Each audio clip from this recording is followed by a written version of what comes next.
Once the path is clearer, the next task is production.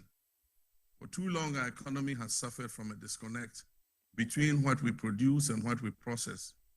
Farmers often struggle to find reliable buyers, while factories, on the other hand, struggle to secure raw materials in the right quantity and the right quality. And so when this happens, farmers lose income, factories operate below capacity, opportunity, and the country loses value. And so closing this gap is central to the Ministry of Trade, Agribusiness, and Industries work. Strengthening agribusiness value chains is not just an agricultural move, but an industrial strategy. It's about connecting the farmer, the transporter, the processor, the packager, the exporter, and the retailer into a single productive ecosystem. When this chain functions effectively, sectors such as cocoa, cashew, shea, oil palm, rice, poultry, textiles, pharmaceuticals, and light manufacturing move beyond just policy aspirations. They become sources of jobs, exports, and stronger local economies. And so we must move beyond just exporting raw materials and paying higher prices for finished imports. We have the people, we have the enterprise, and we certainly have the opportunity to retain more value within our economy. Distinguished CEOs, this is also where the 24-hour economy initiative is particularly relevant. The concept is not simply about asking people to work at night. It is about utilizing our productive capacities more efficiently. Where a business has demand, raw materials, labor, energy, and market opportunities, outdated systems for organizing work should not prevent it from producing more. For some firms, this may mean additional shifts. For others, it may require improved logistics. For others, extended public service, stronger security, improved transport systems, or digital support infrastructure. And so our clear objective is to help businesses grow, create quality jobs, and maximize our resources. And so the government will continue to provide policy direction, but CEOs and industry leaders will determine the success of this agenda. It will require investment in machinery, plant and equipment, technology management systems, workforce skills, and decent working conditions. Businesses thrive, government thrives, and the country prospers.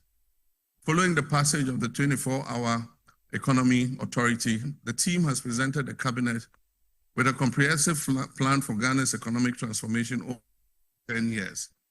The plan includes making power cheaper for industry and business, improving the logistics value chain, delineating industrial and agro-processing parks, and providing exemptions and incentives for industry to prosper.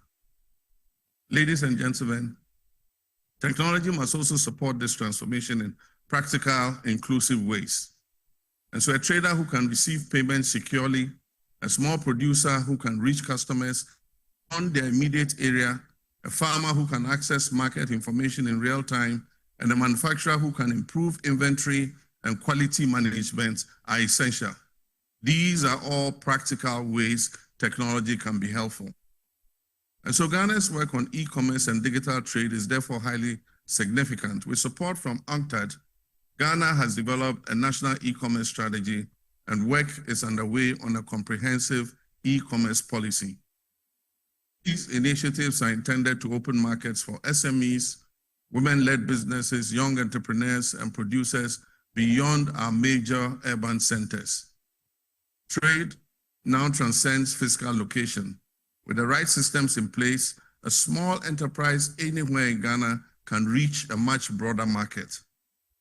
At the same time, digital transformation must remain inclusive. Skills development, affordability, cybersecurity, consumer protection, and public trust are essential. And so technology must widen opportunity and not deepen exclusion. Ladies and gentlemen, sustainable growth will also depend on how effectively Ghanaian businesses compete internationally. Ghana hosts the Secretariat of the African Continental Free Trade Area, and this gives us an important role in Africa's future trade policy. But just hosting the Secretariat alone will not make our businesses competitive. Our firms need standard certification systems, packaging logistics, financing and reliable markets information. Made in Ghana must stand for quality, consistency, and reliability. It should not merely be a patriotic slogan that we espouse. It should become a mark of confidence in African and global markets that Ghanaian products are quality.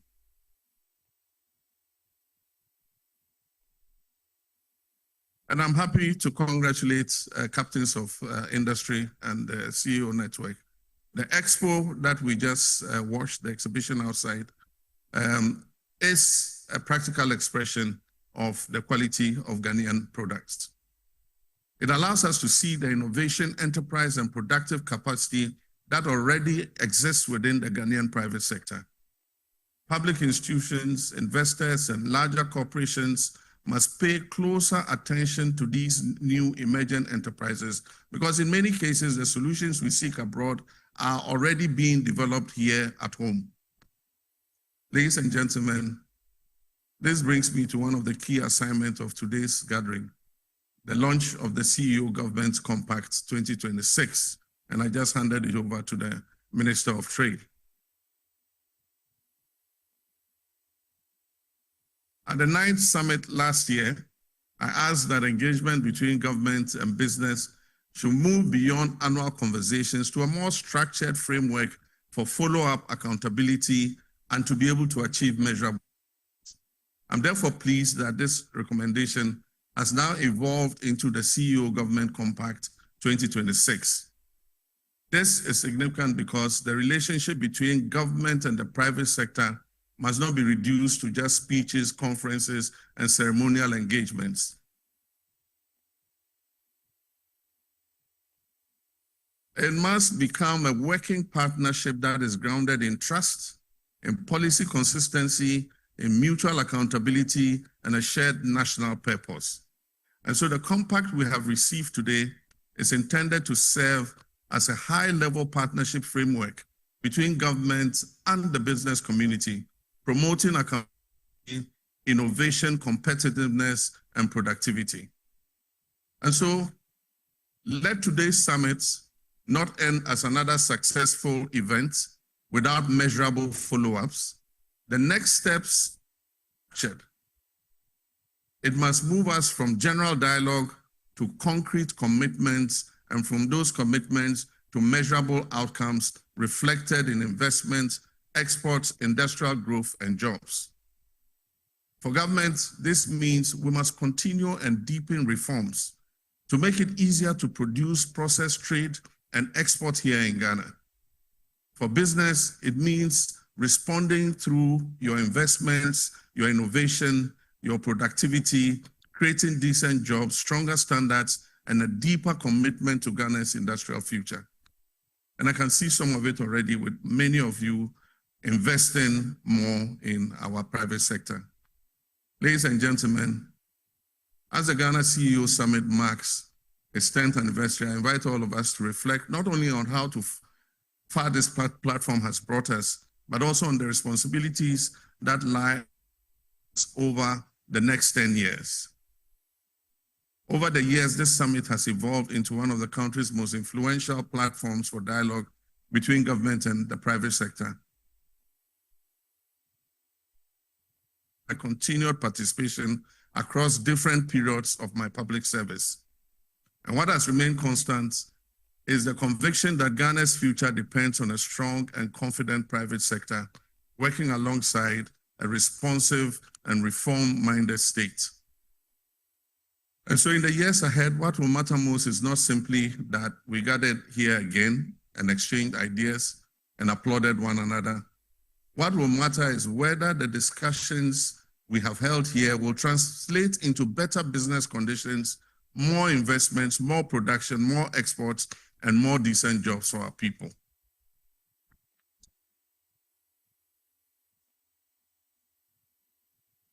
Ghanaians expect leadership that responds to the pressures of daily life with seriousness and urgency.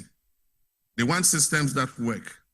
They want real opportunities, and they want an economy that creates hope, dignity, and prosperity. Government is ready to work with the private sector to build a more productive, competitive, and inclusive economy. And so I call on all CEOs gathered here today to march with confidence in Ghana, investment in Ghana, innovation in Ghana, and a firm belief that our country can produce more, export more, and create greater opportunities for our people. And so let this 10th Ghana CEO Summit deepen the partnership between government and business. Let it move us from dialogue to delivery, from policy to production, and from production to better lives for our people. And so on that note, spirit of partnership between government and business, I have the honor and privilege to formally launch the CEO Government Compact 2026.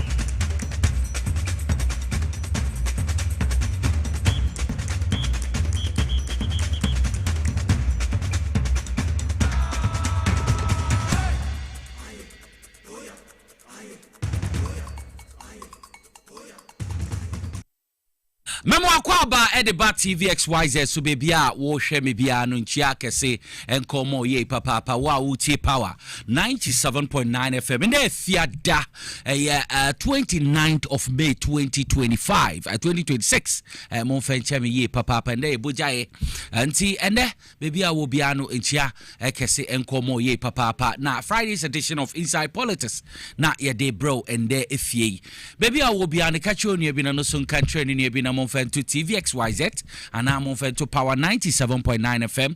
What is a TVXYZ here? Well, a satellite, so a multi TV digger box. Also, now quite digital platform free to air swa. Which me I share Jumedi or so. Power 97.9 FM. So your sign wall multi TV digger box audio channel which me ATB or so. So number part over the nation's capital Accra. War a some part of Ashanti, Eastern, and Volta region, even Central region. Krano. Munsa to wake 97.9 megahertz. Iti yajin konya tena so ye from Nicholas ya owusu yourson will be to me from Ken Nicholas. Babu afo mo bo mechi dom am dijumedi ede bro. Ye Mr. Kelvin Asante birthday man and o dinner woda anti eseweni esede catcher of ya. So na channel director and our TV director Mr. Raf Jampu ono so owo ohwe no direct ya first. Ye ko news na say MCR wa miami nua ketwa Abbas so wo ha say ohwe ni sika yipa nti Abbas so obehu no ho ansa na sound man Mr. Emmanuel Neti ono so no hwe sound meba cameras ye behu ye nua Elvis wa ha nkrani de hye ansa na osofo so wa hapa je say bibia etumi eko enkan ekukudami na me no maka bo ma me dijumedi e de bro men yi me nua ba Elizabeth Tegu minye ono so mfim ono esiesie mi a me momman eti hyehye yo sa and efie nti na fie woni yentena fi se ensem wo papa impudi mpuso me wo special guest me de be bro and ye bedi enkomo won empeswa so na me wo mbia so ye de ono so aba sa so na abedwafo so baba begin konya atena so na ye di enkomo embre ni afa nti ye bebo ni tew na ya tumi akọ yenim amemenda ekuku dami ase mando omasia na me etiafo saladan me kopie mu holiday me kopie mu takwa mamenda Mr. Muspaka amenda wase papa mediema ona onena mediema ewo takwa oda no Muspaka menda na siye papa onena mediema wo mu ye omu coronation Wednesday no wo takwa saladano na se weni ensa de kacho nti Uncle Muspaka mediema make say Ghana ye Premier League no mediema na champions or more representing wo CAF Champions League osa afi de metibia mediema betumi the results abre Ghana for inanti na se weni wo hwe ahemfo ekukuda momode omonim nyambeta yechire wo takwa Wednesday na se weni ensa de kacho anti Mr. Muspaka woni wejuma yefo a motumi abo mediema be champions of Ghana na omo represent Ghana wo Africa no me did say bibia de nti baby a wo bia nyame hiro enye obia because ye GPL no enye easy sika enhye de anim but so wonye obi na otumi etua ebo players no ka na omutumi kwa anim saa na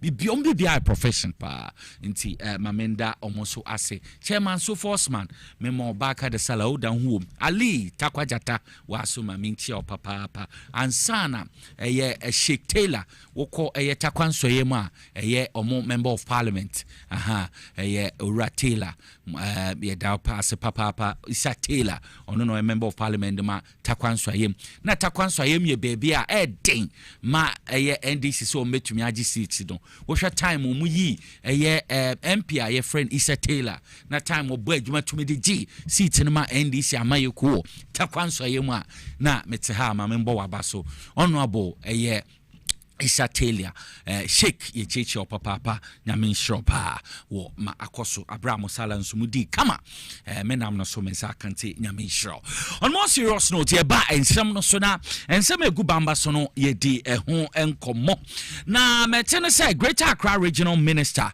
ye ma Melinda Okulu wa direct Metropolitan Municipal and District Chief Executive Officers na across Greater Accra akachro mo say ye hwe eye insutoye toye ya ha dwene yi me ankasa metu kwan eye Tuesday na me fi edwuma ma meko malam wo hwe eye ahwea atwe begu kwan so a kota no kra wo hu ha dwene yi papa odi ato omonim no akasa amon directives kwan omon hwe so na omon hwe yen tackle dwumedie no na entumi enye kama ensem ni na ahye ye maame eye Linda Okulu ano mepese ye beko na ekotie ensem odi to ye MMDC sinadim ye nkonkotie mbra sisa o hye we so na etona wa moniti amanfo di mu egu nsuo nu omu di gu nsuo nu at the end of the day na asa abegu kwan no nti egu kwan no a wo say make sure say task force for me there on be clear debris so one clear na so sa to na side there esa fanako nti hihye de ye at two place by best amanfo ejuma ya ye enye nipa ba ko ejuma it's a collective idea nyina ya come together see ebe boa na ebe resolve this flooding ebe harding. I recall me here demolition. Meaning say I have a lot of enemies because of this demolition exercise. Imagine say we bu nipa ba ko die.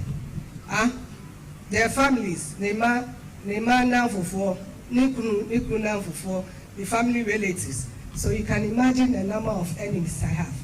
At the end of the day, people really appreciate why I hear demolition. What you say? So Mejidi says the same. Amanfo will calm down with the insults, kaka. What I say, yes, Samuela.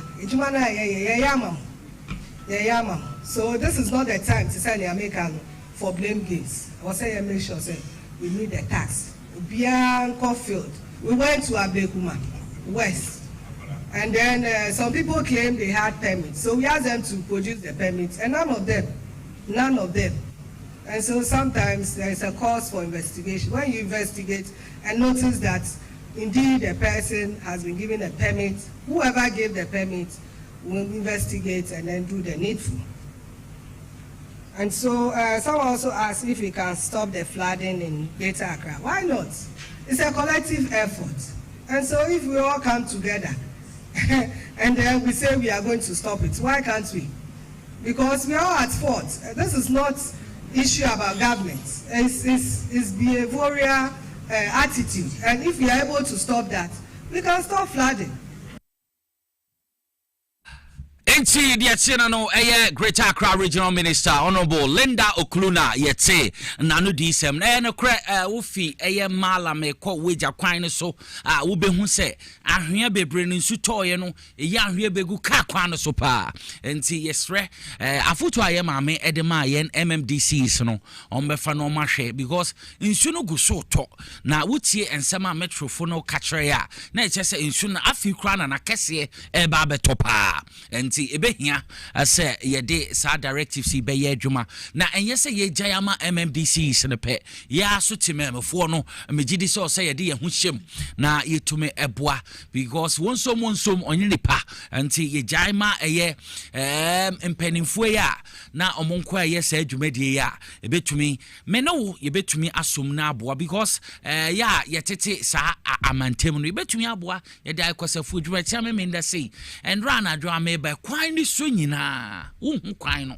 ahwea twem na ni na no so ya na me de ma eye city engineers no because wo fi mala me kwa ye wo industries bi wo kwan no ho sei wo hu sei China fundwuma bi gugugu ho wonim se eho no na yenim se eho no ye baby a eye nsuom anso matumi afele wonder me hu bi me reho Desmond jack me reho pa yi me hu se China fundwuma bi wo ho na me nim obi a ode sansa ase ne mo ewom so omo de ndwuma eba omo fatimemfo de beta ha adwene me hu cement bi ni na wo ho kwan me mpese mebobɔ din beta nya fe ya pese de bia na ye tiemu na ye frɛ DCO na ye frɛ MPO na ye frɛ we but ya ye mpanimfo no so na nanam ahemfo so say ye blame mo na nanam ahemfo tumi ma ehwɛ na watom na nsuo wo ho pa ye nim sa ha we waterlog area nso mbe feel enkan bone ben bone ben me say eye Tuesday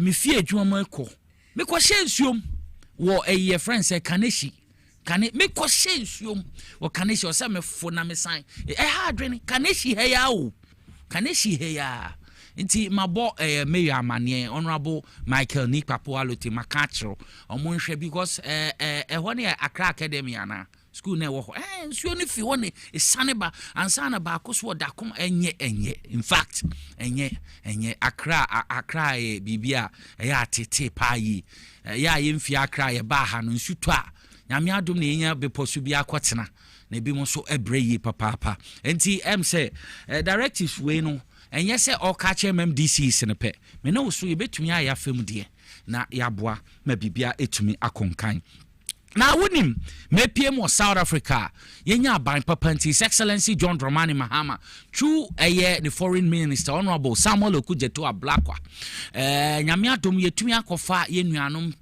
ni bi efi South Africa etumi aba na mekoso no ha adwene yi minya ne ntiese ese Botswana krade omo close eye omo border na impo no omo supply South Africa some part of South Africa light omo cat no ekwanya ye nuanom South Africa for omo dintitru Zulufo no okwa Durban state ha adwen na mensuo na makase ye nuanom omo ye nkofo omo ye lazy wuti omo history gold kra beta ho no abrofo ne gold om say ye bosom mode mo bewu sa na omka kira abrofo no nkofo ewom say dipa de ahoho chichiri kro but wo hwe dwumadi and the videos kwa me hu wo ho dwumadi omudi di eye foreigners ye nuanom Zambia Nigeria ye nuanom Ghana fo ne ade a Durban state nya bia o say be wotena ho say si ade nsem o mo kan say ye nuanom Ghana fo asofo ho pa o mo churches ne ade o mo bekọ o mo so ekodi o mo dwuma adwene yi anti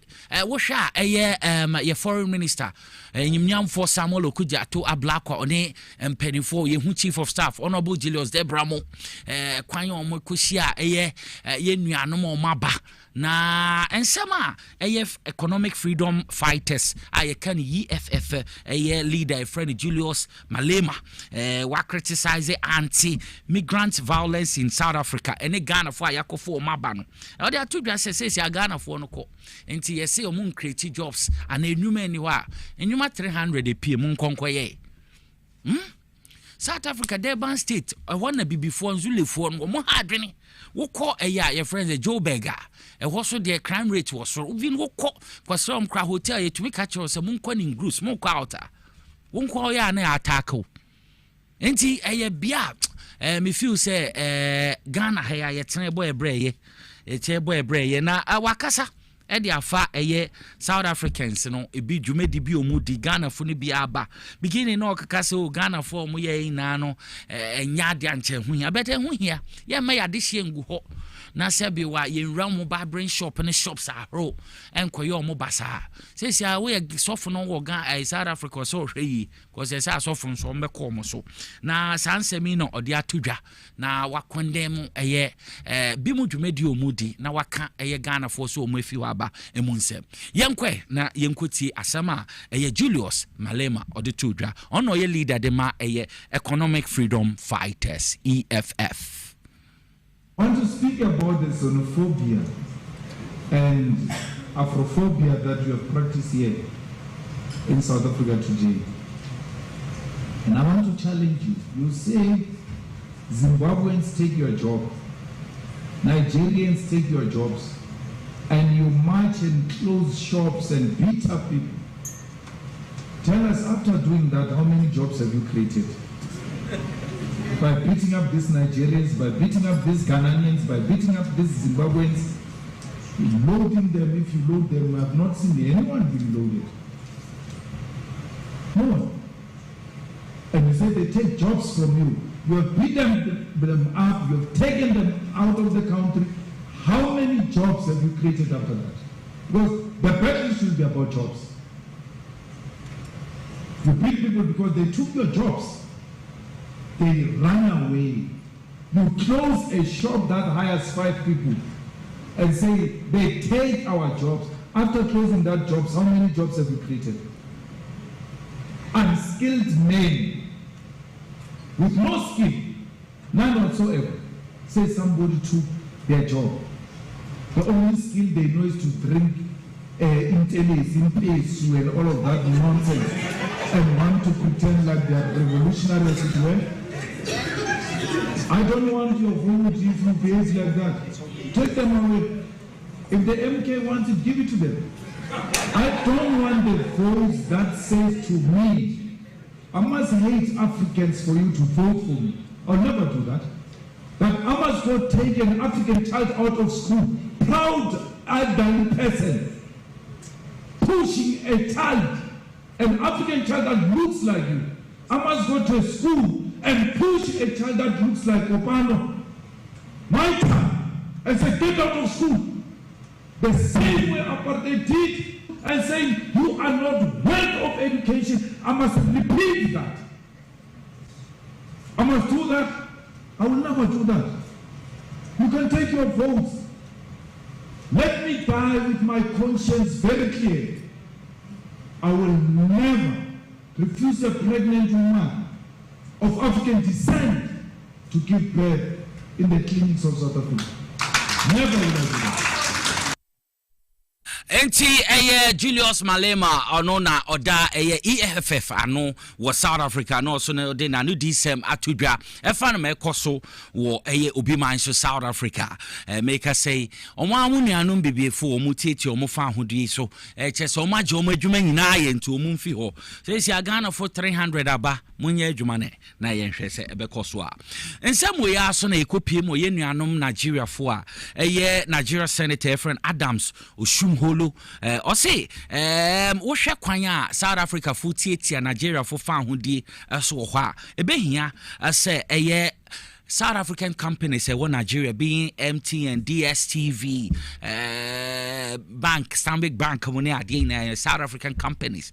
Here say be revoke license di operate na impo say Nigeria for my year Juma establish companies nya do ho attack dia so attack South Africa Nigeria tichi Abuja and Nigeria in anti says ya no Nigeria or that assembly to Ghana Nigeria for target South African companies omo etumi akokoso a edin sem bebre di aba and they say no say MTN DSTV no mekeka ho no Shoprite mu ne ade wo Nigeria no bibi say ekoso a senator no so na asem odi atodwa no na no ensikura na nkofo sha ase omo bowura baby bi no sa mo men kohwe kasamfonyi no na entie na no disem so a odi tudwa. The second is that we ask the Minister of Communication of the federal government to revoke the DSTV, which is also a South African company that is cutting away millions of dollars, even abusing, resorting to practices that will not even be accepted in South Africa. I don't want this Senate to be shedding tears to sympathize with those who have died. We didn't come here to shed tears, and I'm not going to shed tears. If you hit me, I hit you. I think it is appropriate in diplomacy. It's an economic struggle. What the black South Africans are saying is that Nigerians are taking their jobs. Okay, Nigerians, come home. I take over the job of MTN. Nigerians, come home. I take over the job of DSTV. When we hit back, the president of South Africa will not only talk, he will go on his knees to recognize that Nigerians cannot be intimidated, and we do not condone any one life being lost. If a crime has been committed under South African law, they have a right to bring any sort of person to justice. But to kill our people as if we are helpless, we are not. By the time we turn in the economy hardship, we withdraw MTN license, we revoke DSTV license. Those people coming from Nigeria, from South Africa will have good jobs to do. Let South Africa continue with their jobs. Then when we have this balance of madness, I believe there will be sanity, and we will kick our bilateral relationship in a manner that is a win-win. Right now, Nigeria trade deficit with South Africa. South Africa is the one benefiting. So my colleagues, let not turn this place to a place of mourning and crying and lamenting. Let us bite in a manner that they will be the one begging. I so hold and I persuade my colleagues that when we come to prayers, we should include these two prayers: that MTN license be withdrawn, that DSTV license be withdrawn. There are Nigerians who can provide those services, and they will employ those who are coming back home from South Africa. You bite me once, I bite you twice. Dear Tenano, where your senator war a Nigeria and the December or the Atudria Abuja. Now watch him. I just say, na South Africa for Bayadia, Nigeria for some sorry. Papa being common, say, Mon sorry, and Monso, Montension Munduma Sophie say, you made your moody Omunianum, war a Obimans for South African and hard ye. And Tia said next week, and I want to a Ghana for 2 years, and almost be 2 Sana Mono, now or more additional more South Africa, almost so Akoformo, Edia Ba, a Nigeria memo, no so Abefi, na if ye de, Omenum Fium Quine, na and to me, and ye kama. Nigeria wana medan wo na medika ka se wo ko eye Abuja ene Lagos make say senator de na no di ensem de tuja mframa mfa so na yenuanom Nigeria for Bora Shoprite nti wa wo hwe TVXYZ kasamfonyi no for the sake of yenuanom listeners omutie power 97.9 for some chim na motinti wahu de eteno no Nigeria for na Bora Shoprite na kom di obi na ono apeso owura hodada na yede saade yaba nti bebre mo nemo mbeyi bi mo yewie ansa na security no eba ho nti aha ne de na eskate ne nya ba ewie na wo hwe eniam na bi mo twe niam na obi mo fufa niam de ko bi ma for mo basket mo nsa be kan nti bi mo di kan eyi niam ne di fi ho ansa security ne ba na security ba no na mo mbeye no o ma ye bibre wie se mo ye yenuanom South Africa fo no mo ya ne yen kase yemfa sabi enti omoka enya de papa but say yenuano nti eno na kasamfonyi no etwagu no wa wo hwe bia no say wo huma eko nti yenuanom Nigeria for eye Abuja state ne eye Lagos ho no mumbu nti momonsa kan ne bi mu elie piem bi mu sa ya langa de papa ono opa bibia wi dada na yede we abetum nti ma ekoso no me di say Ghana for no yenye nkofo a say ye ho ahomete nti yen fa mbranhye yensem nyamede pe nti say yen soso mekoso no ya say wonua bibini betumi ayosa umpa adwuma obi aba na oye adwuma wo krom a otua tax ni meka ho na wasoletia no igya adwuma esumomo a ensa ne niema enye no moye because obosome no wona nam ho kra onya kakra to ho omo ma no eya omo pe Ghana fo Nigeria fo no so ye boye hombodin nso woyɛ saa na ɛkyerɛ sɛ yɛdi wawu ɛmu nsɛm ɛne bebree na akɔso wɔ ɛyɛ South Africa no nsɛm ne de bebree hɔ a yɛbɛ delve into that na yɛdidi ho nkɔmmɔ na ndɛ mpu wɔ guest a yɛne ɔmu bɛdi nkɔmmɔ honorable ɛyɛ Solomon Kusi Brako ɔno no ɔyɛ MC de ma ɛyɛ Brim Central Municipal Assembly yɛbɛdi nkɔmmɔ bibi sronko bi bɛkɔ so on the 2nd of June 2026 Tuesday anti moma yɛnhyɛ ne nsew papa yɛbɛdidi saa nkɔmmɔ no so far yɛahwɛ ɔbɛyɛ MC deɛ na akɔ so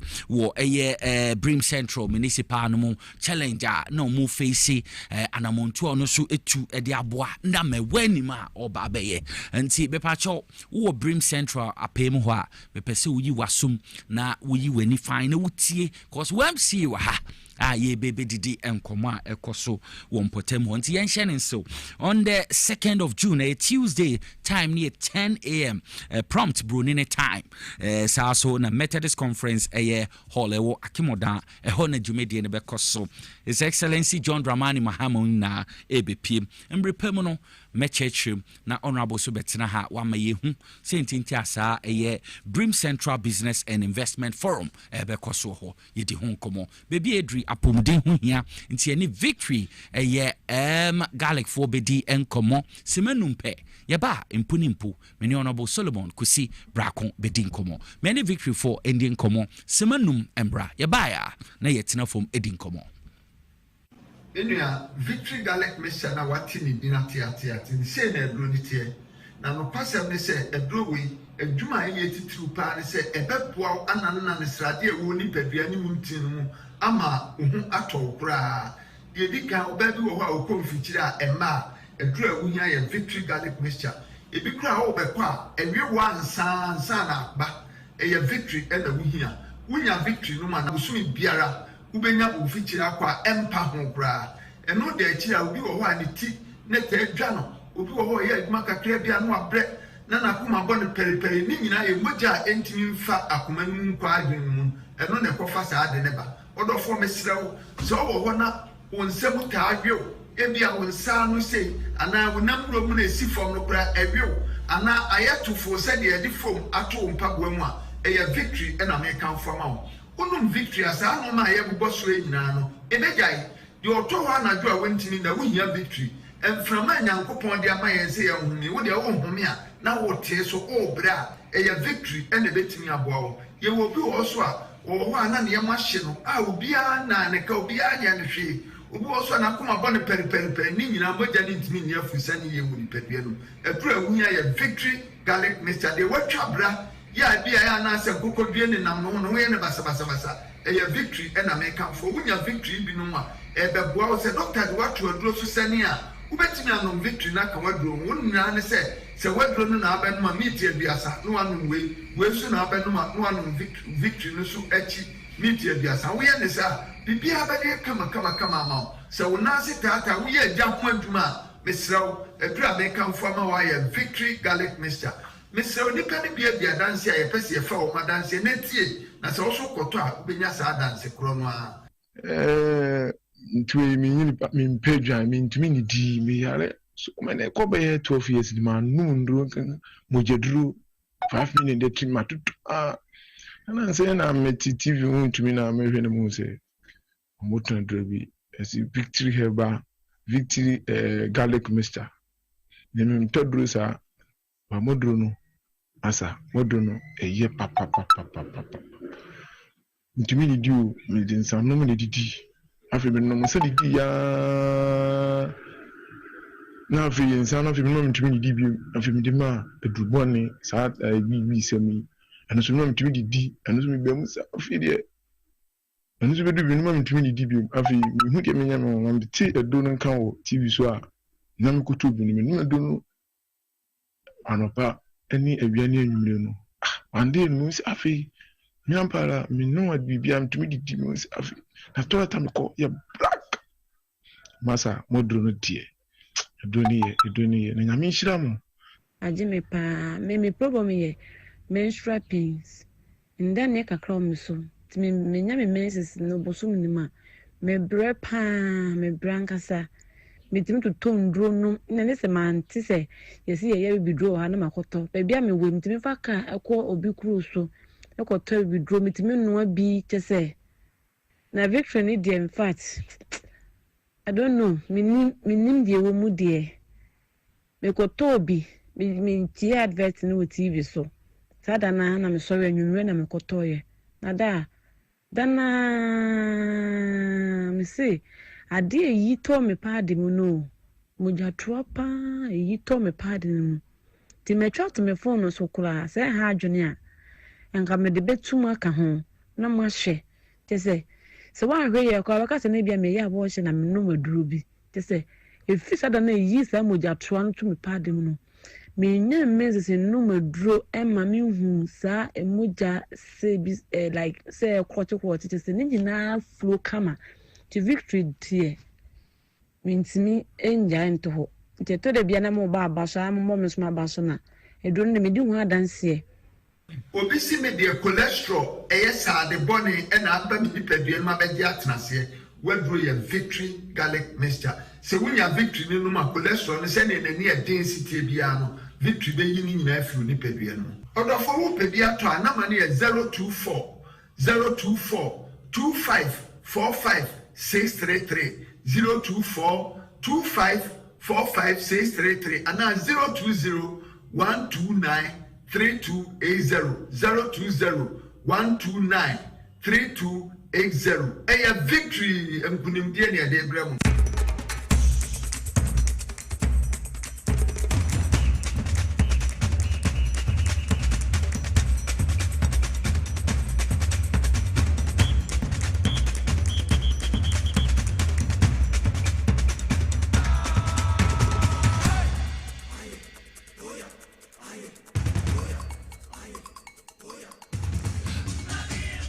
Yakoya Yasana ba inside politics Jumedi na wo share with TVXYZ3 Saso na wa uti power 97.9 FM. Medikan ka say and there was special guest wa ha ye no mo ebedin komo.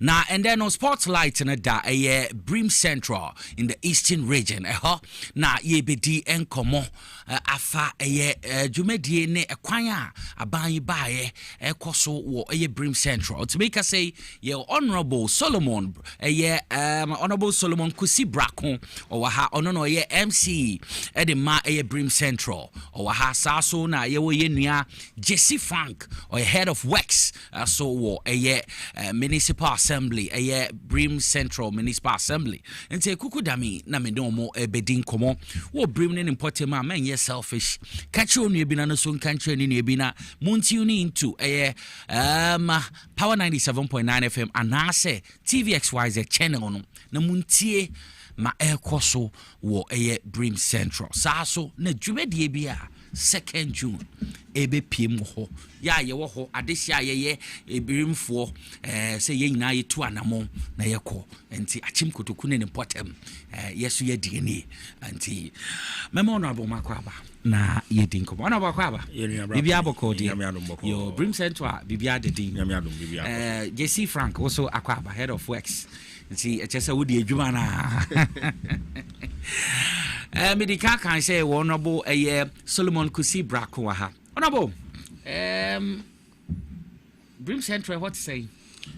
Didi kan mechiao na madase ne akonya de mame na machi omo hwe o TVXYZ ene power omutie o Power FM na machi Brim Central Municipal Assembly ya deshe o Achimodan na Achim Kotoku traditional area nyina o say Brim Central the Brim Central ni Achimodan Krupon o Brim Central Municipal Assembly so say in sa Achim ni chichemu to mo ye Kotoku side Achim Kotoku yes na me fa akonya yin so o dan pa yi o dan pa me pese answer obechi obi hin Krupon bia e wa Achimodan pa na hin bi okay ye can Brim Central ye go Achimodan enu ye Krupon ena yo Achim aboabo ena yo odan nkwanta ena yo Achim jadem ena yo isem labi krum ye boa krum ena kekreke basically eno na Brim Central Municipal Assembly twaswe nti me say Brim Central boko ye share adwuma se be afe ene nakakra ni omampani ada Roma wetimi aso yasen ama yetimi aye nyuma bebre e wo Brim Central Municipal Assembly. In fact before now omampani ebe so afne mu no na project bebre ho no ma na kwesi bro ni say astole na je say ya chassis but na intimi to aso because of sikasem inti omampani by sa project no dodo na omampani etimi complete emudu do na ebi te say ekwan ya na ye wo ahembro no ye ka say e bo ahembro no mu ni a I should tell you the magnitude of the area America essence e hona ahemfi na nkasa kutuku ahemfi no em say NDC time under Papa Efeno Kwabran Cancer Sari as an MC o share kwan bi ase ahembro no mu kwan o sha ase the NDC free power 2016 no ekwan no ya mfa sebe anua atreba kokora ma meka ho but 8 years MPP ba power no o man timi afọ won sanka kwan His Excellency John Mahama ba ya no o ba begu ekwan ne so amanfo yusu na ekwan ye shase o His Excellency Nana Danko Akufo-Addo apen so kra o man timi awie no so no mampani Mahama ba ye no wato ekwan ne so ba bi ti say okọ hospital in Arusa o mo shase under MPP o mampani Mahama ba ye obe complete sa we no ekwan na lead to St. Francis Senior High Technical School o mo shase under MPP o mampani Mahama ba ye otimi abe complete ekwan na ekọ na Ahima Afie e wa aboabo o mo shase under MPP o mampani Mahama ba ye wa be complete even ekwan kra na free of Fancy Irebi e ba be do old barrier Achimoda Krupon no almost shall say under MPP or Penny Mahama Bayo or complete. So we should tell you say the second coming of His Excellency the President John Dramani Mahama no impuntu any precedent and I say or ye adibi ato because previously no say abambi e bana so she project bi ase na say wentimi an complete ya project no etimi kanwure mu and I say aban bi no ordinance aba cancer project ni bi my project so aban bi obehye project as na sebe enye omampani na botom sika na ode eye atimemufo no ya yesika 1 cd 2 cd etua true taxes ni rate ni ade no na ye de yes enwuma ni omampani I'm making a conscious effort say project bia aban bi asase a wantumi awie no yen apen so esi timi ASR project ni bi project we akwan dey amakachro even in terms of common fund project na previous administration no ye project bi wo community 6 and ye chip compound yen ye ba ye timi aba be project no me bra pani am net ye me head of works ye my former engineer no ono so a very hard working guy or to me pull things together as Abraham no ka say ya health center kama I know a project I be then ye beto ye again completed complete your commission say about 2-3 weeks ago and Eastern Regional Minister Ra Rita Kusuya Jawate e buy be commissions are project afina ye ba shase en check ye ba shase and see eno ye one of the legacy projects I beto another legacy projects are ye beto ya iguso aye koso the MC's residence on say ubetumi aye juma na say wotumi aye juma ni ya na say baby a odi utrito no baby a hoye kama enti MCs dodo na no mo ba na mo ye juma ne from wanga so mo fie and mo ye juma mi ho anso no na abanda da ne timi ahye project bi ase and our mampani John Ejekum Kufuor and since 2008 our President Kufuor free power no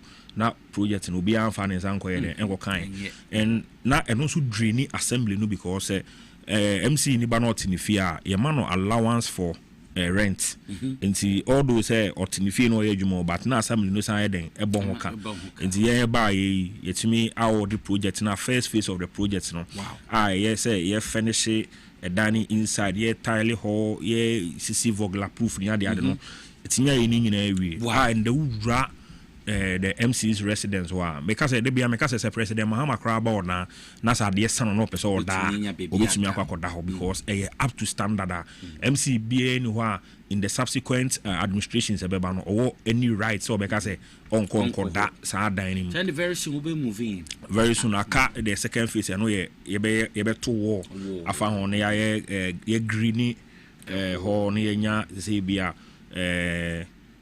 summer heart be but see a crowd ye no crowd no apart from war no ye war na we betimi movie in and I say me movie in because up to standard and also one of the things I buy it me. And another thing I to me I say okay in government hospital previously no say oba kwa wo so na say o say ye koye no operation now was say you moving it out of the maternity and then call operating theater because it was about 200 meters apart.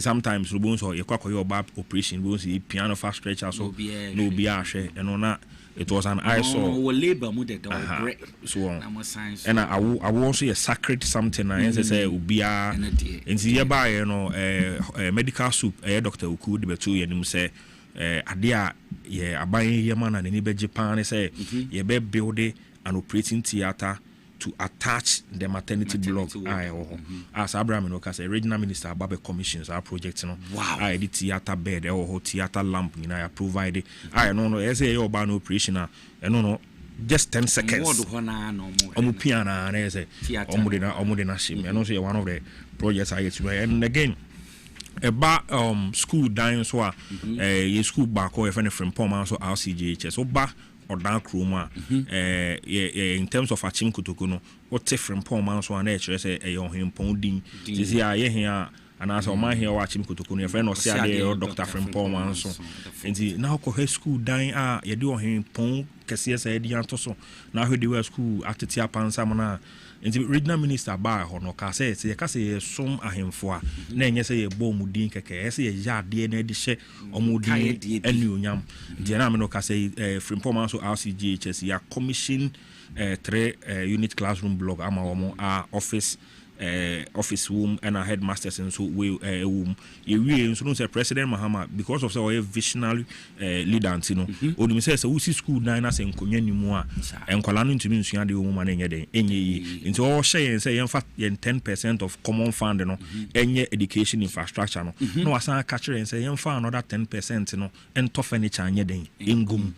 Because when say without a furniture, no school dine a white elephant and I to me you see anything in ye Abraham ya procure furniture ama schools na yes no apart from Pomaso RCGHS no so ya sign a commission project bako and so SDA no so ye KG SDA no so ye KG Brim Central Municipal Assembly no you so get fund for model no airship regional minister ba in fact 2 projects na regional minister ba commend or Pambako the operating theater area attached to the maternity block and the second one KG no because we say education and as a school fapem and the foundation no hono na akola no say obey penipa o so onye penipa o hono enti wo environment and akola no sua de o ma no bro ni be catch us enye conducive the environment bi wo kra akola no tena mu sua de kra na masa adwena nyame ama na adwen se den kra na because of environment no e ma de sua na enye den enkoyi as Abraham no kase ya commission KG no within a year ya ba yetimi a start a complete the furnitures and so echo gum another project and so to me call your boa kroma no in krum ketwa na wo achim Kotoku and as a Brim Central no if I say no in krum in kumanum your boa kroma was without a health center it is obi yare or your boa kroma I guess you had no kwa benase no achimansa district and as you had neba isem I know so I know the Brim Central but distance no emuwa nti say yare ni mu ode an hwe ana akokofa oyene aba nti ye share adwuma si ohia oye yebo akrom ne beto ye nim say ne manfo no hia a health center because open one of the towns are produce a more pan Eastern region yebo akrom ntimi enyo mo mfrim this Abraham no kesi akwa see I know so chief company akosi wo mu no ye the 2-bedroom any kitchen any hall ashim nurses no betumi atena ho because you say wo the nurse eko sabi in krunki to musana one of the things no are looking for no accommodation nti obi was onya accommodation abo say posting the call kora no akopre no anya transfer call a different place into when you the 2-bedroom ashim as a 2-bedroom no so no you the ho akade kakra be den e begum se de be ya nurse ni bia e postini ko ho a obeka so obey adwuma ho another project so a e koso e Obrim Central Municipal Assembly as we speak now another health center ye asen ye electoral area no dey within Odan township no sa area no very strategic because okko baby e si sa health center na your Artifa Senior High Technical School and who say secondary schools no most of the schools in Angasampo no omo population a door so saying obi crew in the secondary schools in Angasa is like a community or a town on its own. In this obi area Artifa Senior High Technical School, he said in the government hospital a horn so your Anglican school your AU school and your area back where Freho South Town in the ya place South Health Center no strategically to serve all the places are betimi abosu and also a project aside common fund projects no hereby who says St. Francis Senior High Technical School there was a lot of congestion in almost dormitories because now almost facilities and I said dormitories was not enough abandada no share 18 units dormitory be it was in Francis Senior High Technical School for by normal catcher and say for 7 years in now projects Astoria and I say encoso because of Sika 17 through the honorable regional minister, the hard-working Eastern regional minister Mame Akosua Jeyawate the truck a command and also for the command get fund or the project as Abraham no kase omo den chance en kra yeden e gusu enchakra no school for nkora na betimi abom and I won't say president's common fund na or the my no so allocations on the my no say yemfa emu 10% into insuo Emma Omanfo. This Abraham no kase boreholes ni bi yetimi aye 6 I know the yewie I know the yetimi awia eno no amanfo no ahyase a omu eyusi ebi wo yebo akrom ebi wo esem ebi wo labi krom ebi wo Methodist College of Education ebi wo asene camp and the last one no ewo Brim early primary school any GHS ni na primary school by connect ama GHS nene primary schools ni na ana ya san hye enwotwe ase enwotwe na ya hyase no mienu ewo achimja dem mienu ewo odan kwanta baako ewo SDA school mu ho na baako nso ebewo from Pomanso GHS ho and e bi nso beba asene ye baby aye health center no ye baako ho no enti and also your project aye guso aye den e cost so in a year no boreholes aye dey ma yaman for the aye e be count baako 14 6 completed and 8 na can also war at an advanced stage of completion. So when it comes to ejuma kakra yetimi aye in a year no na betwa ho ni achro no when it comes to sanitation ne ehonu manuama I think say ye buy no na sanitation situation no na very terrible o kwa achimodan otan ba bi o ha na efre no akotomorias no be duru ho ansa na wadu odan capital town odan nkasa kro no the capital town old town kro da dem because ye no na kro no ye na kro no ye fan say kro no ye dia this all ba odan hinkrum na bola na isia okwan hu say enye ni kan ya reclaim sa land ni nyina ya reclaim wi nko bi din krata ba say ho ye ne dia wa we ni ti o bola no go ho ne dia e wa ye fi ne dia enye ne dia so ma mutu ho ne da ho ne obi ba there so thanks to His Excellency the President when it comes to sanitation related issues and so ya dia ye bomodin o mensi no I think say the most difficult aspect of ejuma nyina na dey make say sanitation ahonidi ensem no ya na ya adding pa but the boy home modern because of say omampenia the needed resources to tackle the sanitation related issues apart from that so as we speak now no the friend of Brim Central annual unity games electoral areas award dan nyina no ye de oma ba on board ye bo a football competition through that no nan san ampo ya kola ba kwa ne so enipa no timinya opportunity ne Accra so folk junior team no e be ye training obi na recommend no on under 17 team no ekoko ye training I looking forward say through our unity games e betimi nya players ni bi na omaba limelight because say players no so timi bobo eko ekira no the economic implications that the back room ho na nya de ketwa so what I say because kunim say Abrante Nico William ne Eniake William almost free Krobia efre ho achimbi ni being ɛwɔ Achiase district ɛbɛn ɔdan paa ɔmo buy San Mames ɔmo hotel ɔmo abɛsi wɔ hɔ no and just imagine say yɛtumi anya Eniaki Williams sɛ so bɛyɛ 4 ɛwɔ Achimodan the economic impact ɛde bɛba kurom hɔ no ɛnya ade ketewa so we are promoting unity through football games and I say crown so Emrante bi so actual proposal about say as we are doing it for football no so person omo komrika na say we are nya odan fastest and no your proposal will be here then yeah obi tro by the games are quite me so football, athletics and boxing. Sure. I need normal friend less sports. Is you so just say yeah boy ejuma kakra. Wow. Mama ko engineer just say no so far kakra to MC so. We engineer and I say wo worksy kakra obeka to honorable Nancy Modi at grace. Okay. Me nya beda wase ene akwanya ya misumanya de abafini kesi so.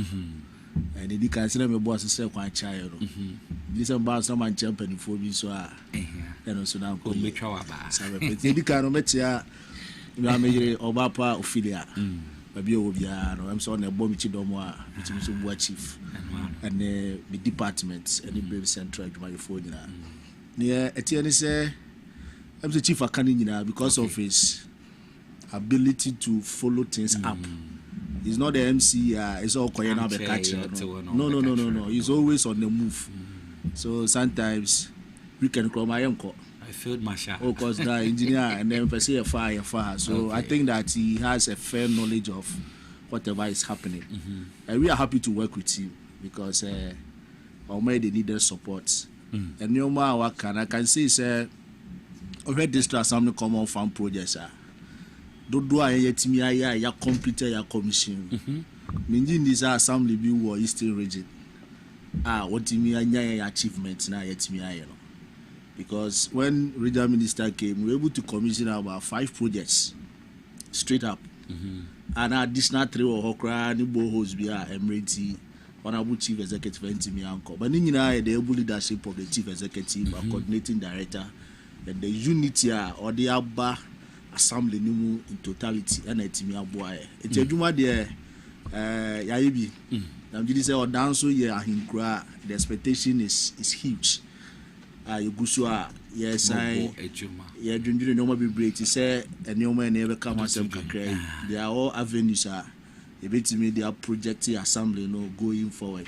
so in terms of infrastructure we are on track me say kakra bia me boss erefi and beka ho ye if I aba get fund okay a number of projects they about get fund you follow up send it you know here assembly ni sika semo a major projects we our funds cannot do it and then I'm so down be a bigger municipality no we are anticipating say schools ni we should go like 12 units kind of thing okay intenu nyina no say follow on the help from get fund now multi percentage you are listing about 6 schools they about get fund my name boss a buy Accra 3 times a year prospect no so good aside that the other road projects so I dey buy I'm sure say next week after our upcoming program no we still come back with pennyful bills never be follow up so okay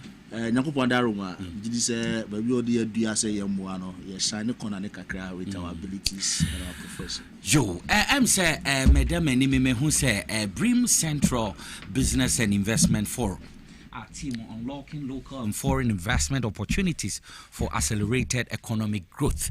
And any team at Daso, His Excellency John Dramani Mahama, His Gracious Majesty, Osiadio Dr. Frimpong Manso, the 4th Omahine de Ma Achim Kotoku, traditional area Yehu Honorable Ahmed Ibrahim, MP, Osanye, Minister in charge of local government and chieftaincy religious affairs, Mwankasa Mumamia, Wabonidin, Wunsama Waking Nemu, Honorable Rita Kusia Ajay. Aute ononoye Eastern Regional Minister Ansana Wankasa Jumedi no is so nice because so your host Brim Central Business and Investment Forum there Jumedia me sanda wasene akonya odi ama me say ma answer na meka project yin wasem no ma me mo abrante bi aba so your friend of Bismarck Uforiata Bismarck Uforiata ye minua meka say politically crown we are not aligned or no belongs to direct opposite MPP but odi here me ba adwuma mu ano ebe 2 months time and now the be 2 menim say chief be say we a different thing altogether. As I say, school down the MCB aba point this Mercy school way, Mercy health center way. Me say me the idea be ba. Okay. Na idea no all those say and no that time no na yen two ni din say Brim Central Business and Investment Forum, but basically you no idea no na yetimi adane daniania ya babenya sa team ya na say idinya that program is so I mean for sa opportunity na me Bob Bismarck Uforiata abaso kwa sorry e o CEC ano ne me bra pani nyina na kwa sorry ba ko em say e can Brim Central Business and Investment Forum. The Brim Central municipality as a whole no has a lot to offer in terms of investment opportunities. Obi nipa be bre o no ma mo o man mu o mu kreska bat o mu hu bebi ya so mo dom sika na ye na ekoshe omo ye investors and so omo pe baby na baby a productive no metimi de musika akoshe nti ye tena ase ya no ya identify investment prospects be a ye municipality nim I pese ye this adwumadi ni bring a lot of investors on board na ye be sell the investment potential as a municipality mu ho ema omo so oba ye municipality mu a obeka say ba mfunyuma agriculture ade a yedi hu dwuma yie pa over the past 7 to 8 years aba through the Ministry of Agriculture no aba ye municipality no is more than 700,000 as Abraham no kase abeno edu ba bia ahyase yield fruits but abeno kuafo nu a and fa na say omode den so omode ko enti ye dey sa akonya yi kire investors say who scanner say bia obi see a processing factory bia the raw materials are available because one of the factors are any investor be consider before venturing into any sector say the availability of raw materials oba Brim Central abe is in abundance honum and we back and na me director of agric ehwehwe nkomo okashere me say by next year no in terms of poultry ni betimi anya poultry bako be 100,000 ho nkoko what it tells you ni say obi be see factory ho a ye produce feeder poultry feeder so nipa no ntu ni sika anya den emwe so basically nkofo bebre ko fan poultry feed no from other places normal dey aba yen ho it is an investor be to me ebe establish factory dey poultry feeder ebe ma ye mebu no mo ye importer mo so anya adwuma ye den aye na ma assembly no so sika se ma ye den akoso one other thing I hear when say a lot of businesses omo ye municipality mu no omo ne adwumaku bi say Ghana Revenue Authority omo ne adwumaku bi say Senate enkita hodie no we hu dey say anya papa because a lot of people omangasa omo business no they don't even think about their retirement package and pay no ya no mo de omani akoto say oh me hwe me ba ntimi me ba no na da achi bia no oba be hwe me say dem panifo bu baby say oba me hwe wo na osin fifia so hwe na osin nye den entutu but enye emrante ni nyina na say be yadwen da ho hu say ma me ya hwe ya ma yesin efifinzi enko hwe ma me mai omo so omo sin nye den entutu enti e be say ye de Senate enso ba on board no mo be kire omo packages omo wo ho for the non-formal sector omo anka so omo bi omo businesses no omo contribution omo betumi aye that na be ye omo ohun koto any packages are Senate for ewo edema nyuma won say Senate for a lot of packages ko omo timi dey support enyuma any ade but because omoni businesses in entire ancient the businesses do not even know what Senate has to offer. A ministry like the Ministry of Trade and Industry and Agribusiness say a lot of packages for small and medium scale enterprises. A coin banner businesses or more a municipality no betimi access the government incentives and as government packages our modema the small and medium scale enterprises it is our Jumedia the Ministry of Trade and Agribusiness and so on board no ma be your presentation no ma chere how the businesses can even grow. On say businesses maybe a very stagnant nature say eno a enko nenim eno so a emba nechi ogina fa ko but businesses no say itimi nyi let me fend the dodo because I buy into me and employ nipa dodo ni na into the Ministry of Trade and Industry and Agribusiness and so on board. And you could say Yoko.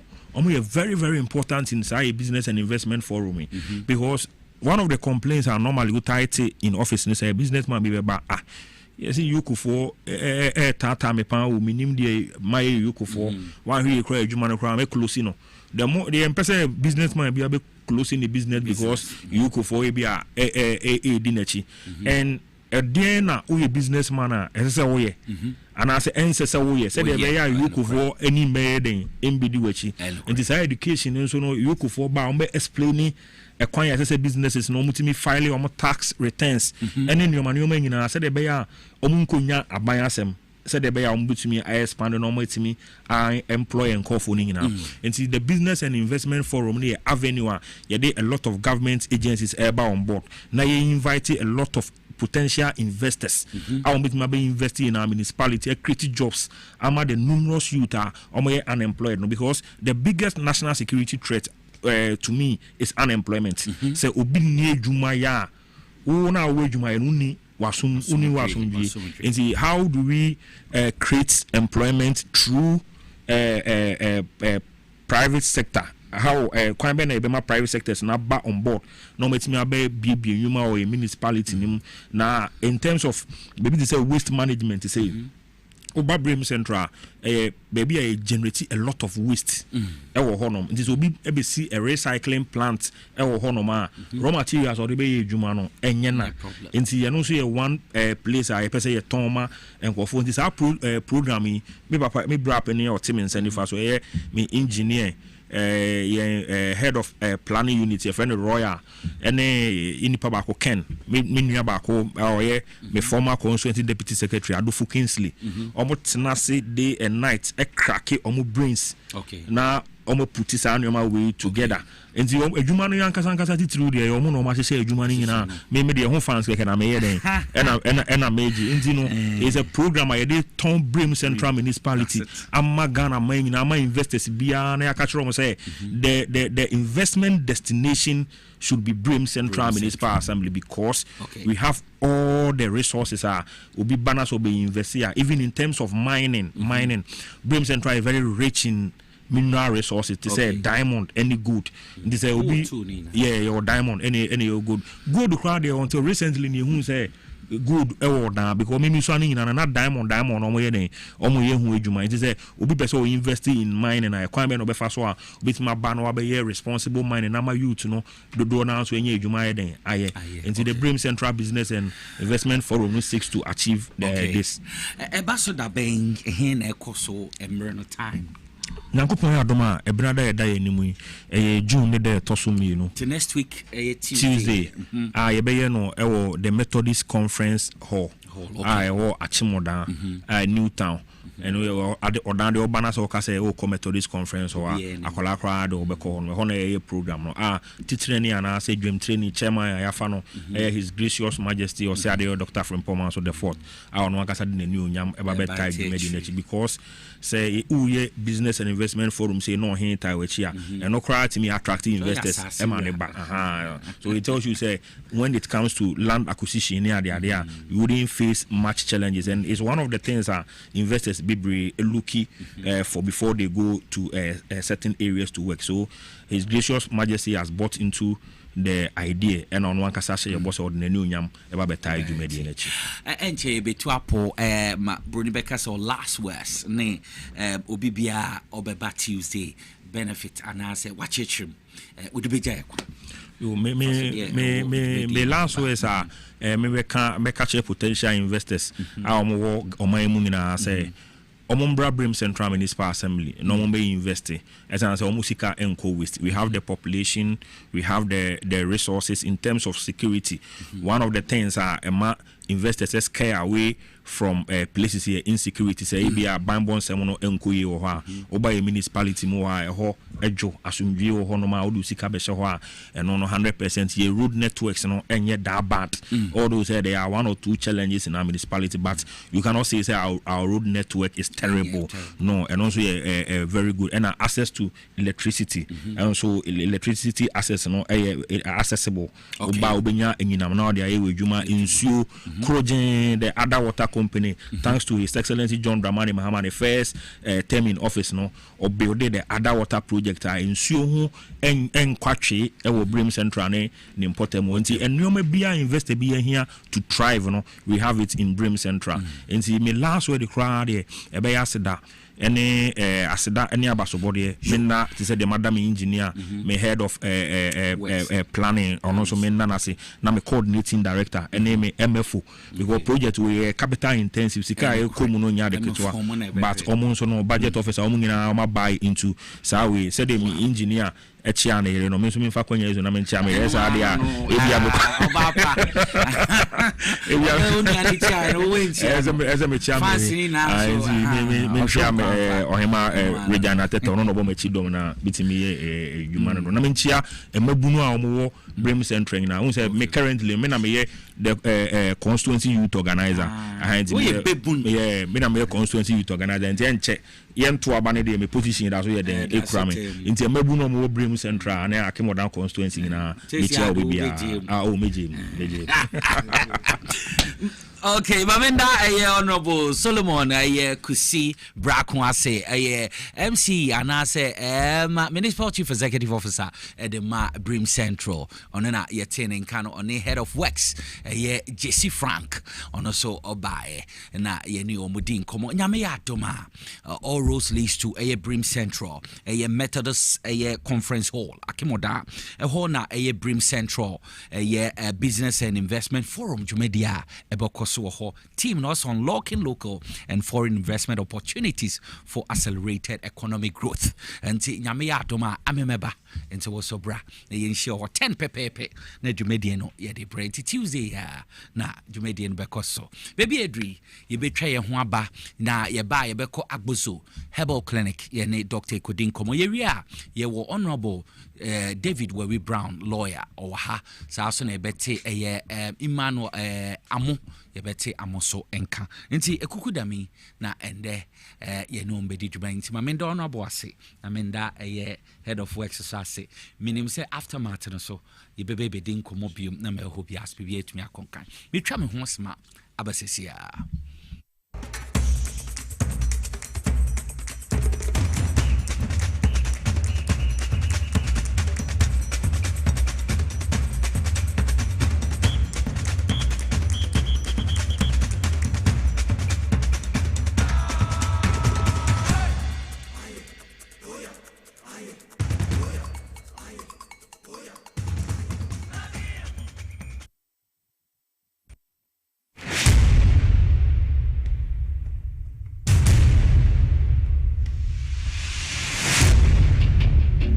Every human body mass should have at least 60% water for optimal performance in any physical or mental exercise.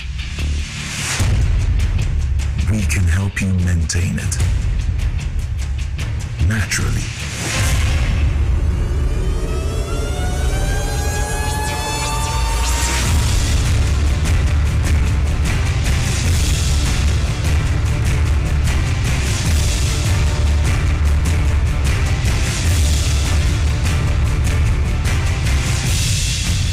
Natural mineral water.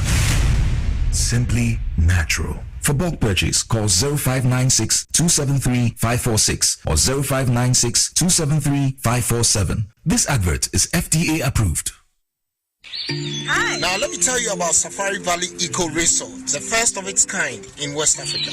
Upon your arrival, you are introduced to your butler, who plans your itinerary. We were surrounded by wildlife from the moment we entered the eco park. So many activities, all in the same premises. Visit the gym or the stables, they have it all. At my break, I'm able to practice my putting. We also went fishing on a man-made canal. Our tour guides taught us so much about the wildlife and how to interact with them. they used only electric vehicles here. This creates a serene environment. I'm told it's over 1,000 acres. My cabin here sits on 2 acres with a large terrace space overlooking my private swimming pool. Now this is royalty. They have their own farms, thousands of fruit trees. I can also have my lunch here at the waterfall. Oh, it's a beautiful place you have here. Visit Safari Valley Eco Resort in Ghana, bringing you closer to nature. Na ede na ya obayi a oda former son yafunu emunumuni. Oh, Mr. Entry, also yare ya titi be benfie pi nanso ne yam nyono da se me chew no ahodo amato a me hunu hwe a ebe ya nwanwa. Menyi ni se what ulcer tamfo Hexa capsules any Hexa mixture yanum bom kotia ulcer no bia ma no anom anka ne ho ato no dadaada ulcer dro de eno ne Hexa capsules any Hexa mixture ankom ni nchiremu ulcer yekura eto yefunu ene ensunumu etuma wo yefunu ekeka wa wogye wo ho a enye ulcer etumi ema wo ye cheko ebra wadidi awie so how eye ulcer de a compare Hexa capsules any Hexa mixture nanum bom na ho ebeto pedudu etu a ko okanshi drug lane Kumasi Dani Herbal Takradi AA Mensa Anafre 02038228855 Aprefo abatanya wama won mofra no fo ene mofra woni mfiedu mienu enka ho Hexa capsules ene ne mixture ulcer tamfo edie age edwadie nkrato yi atom.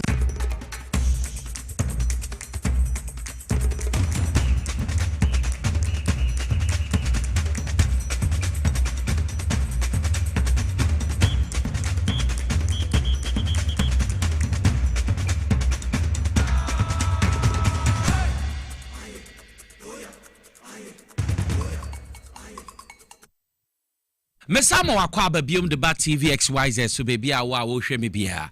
Ozo tie Power 97.9 FM. Wakwaba biom baby edri e apomuden ho nkomo. Wonim se edru fia da bia na doctor mema so ahwe.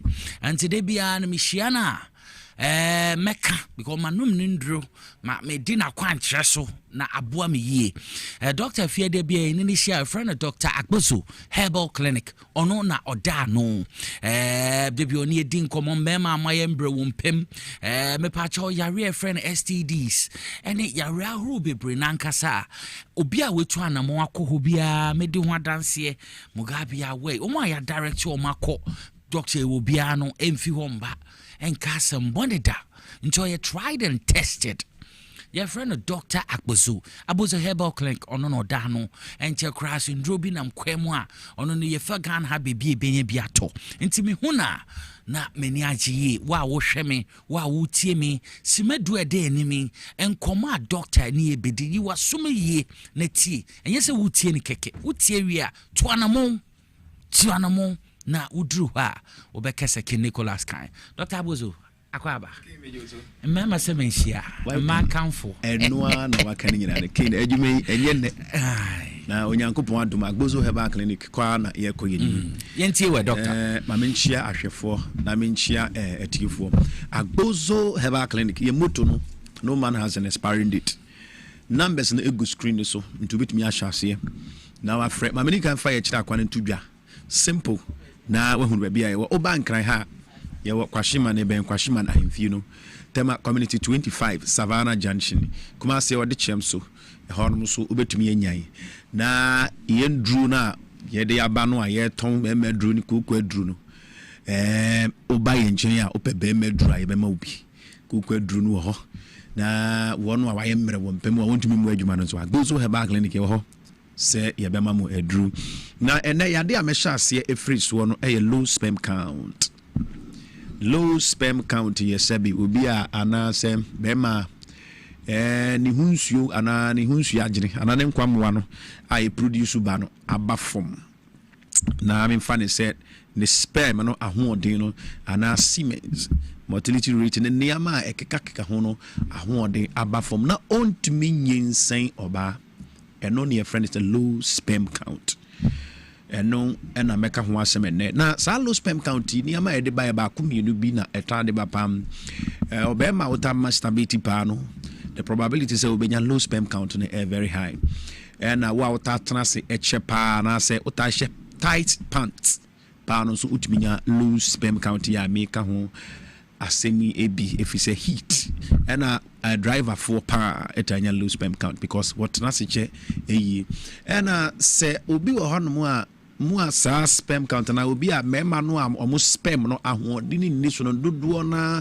ɛna wɔn ne ma kɔmpɛ mu a wɔn atenka wɔ fam sɛ o sperm no nso ɛnyɛ thick na ɛyɛ light too much na endorse a ɛma watenka nso tumi yira woyɛ bɛrima ɛkɔsi low libido nti sɛ woyɛ bɛrima na sɛ seven period sɛ ɔno yere hyia ɛnyɛ de bia na sɛ sperm no ɔnhwɛ teni asitie ɛyɛ afa nsa so bi na hwɛ sɛ emu yɛ light dodo a wobɛmu sɛ ɛlɔnya sperm count problem ɛno ɛba ne saa watenka koraa no ɛkɔ fam ɔbɛrima bi wɔ hɔnom a ɔne ne yere hyia sperm no ɛbɛba no yɛ kitikitikitikiti bi ɛna ɛsa yɛ so light nti ayɛ light saa no nti no ama ɛno a ɛntumi nyim wɔ baa ɛno nso a ɛma watenka no ɛnwie pɛ watenka bɛba fam yɛwɔ duru a woba yɛ nkyɛn a yɛbɛma wo a sperm count no anaasɛ watenka no ɛbɛba soro yie papaapa nti sɛ woyɛ bɛrima na wohwɛ me na wontumi ɛnwo baa Agbozo Herbal Clinic sɛ bra na yɛmfa wo deɛ ɛma wo na nso bo adwuma no na timi ɛwo ba obi wɔ hɔ nom a wo deɛ wo bɛrima na hoɔden wom ɛyɛ adwuma but ɛntumi ɛnwo ba ɛno yɛ sperm count problem na meka ho asɛm no Nyankopɔn nam yɛduro no so yɛbɛma wo na wo nso wo sperm no bɛdɔbo ɛbɛyɛ tick kama na nso ne ɔbɛayɛ bibia wonya atenka ɛna vigor and vitality medications no so yɛwɔ bi wɔ hɔ nom paa mu a mo atenka na tete akɔ fam no woyɛ ɔbaa na onni atenka mepakyɛw frɛ Agbozo Herbal Clinic yɛbɛmu aduru a ɔbɛnom a watenka no bɛba wonim sɛ nhwehwɛmu kora meyɛhu sɛ ayɛdeɛ yɛfrɛ no sɛ pause kora sɛ wɔ ɔbaa ho kora no a ɛtumi ma watenka kora ate kɔ saa nso na saa pause yɛ a meka ho asɛmi kora no ɛtumi ma ɔbaa bi kora no sɛ bi ɔnwo ɛnti no sɛ woyɛ ɔbaa na nso wonni atenka na bɛrima de ne ho ka wo atenka no ɛma Agbozo Herbal Clinic Sempa Chobra Yenchen. You want crank Kwashima and Chiefs Palace no. And I tell my community 25 Savannah Junction. Kumasi di Chemso.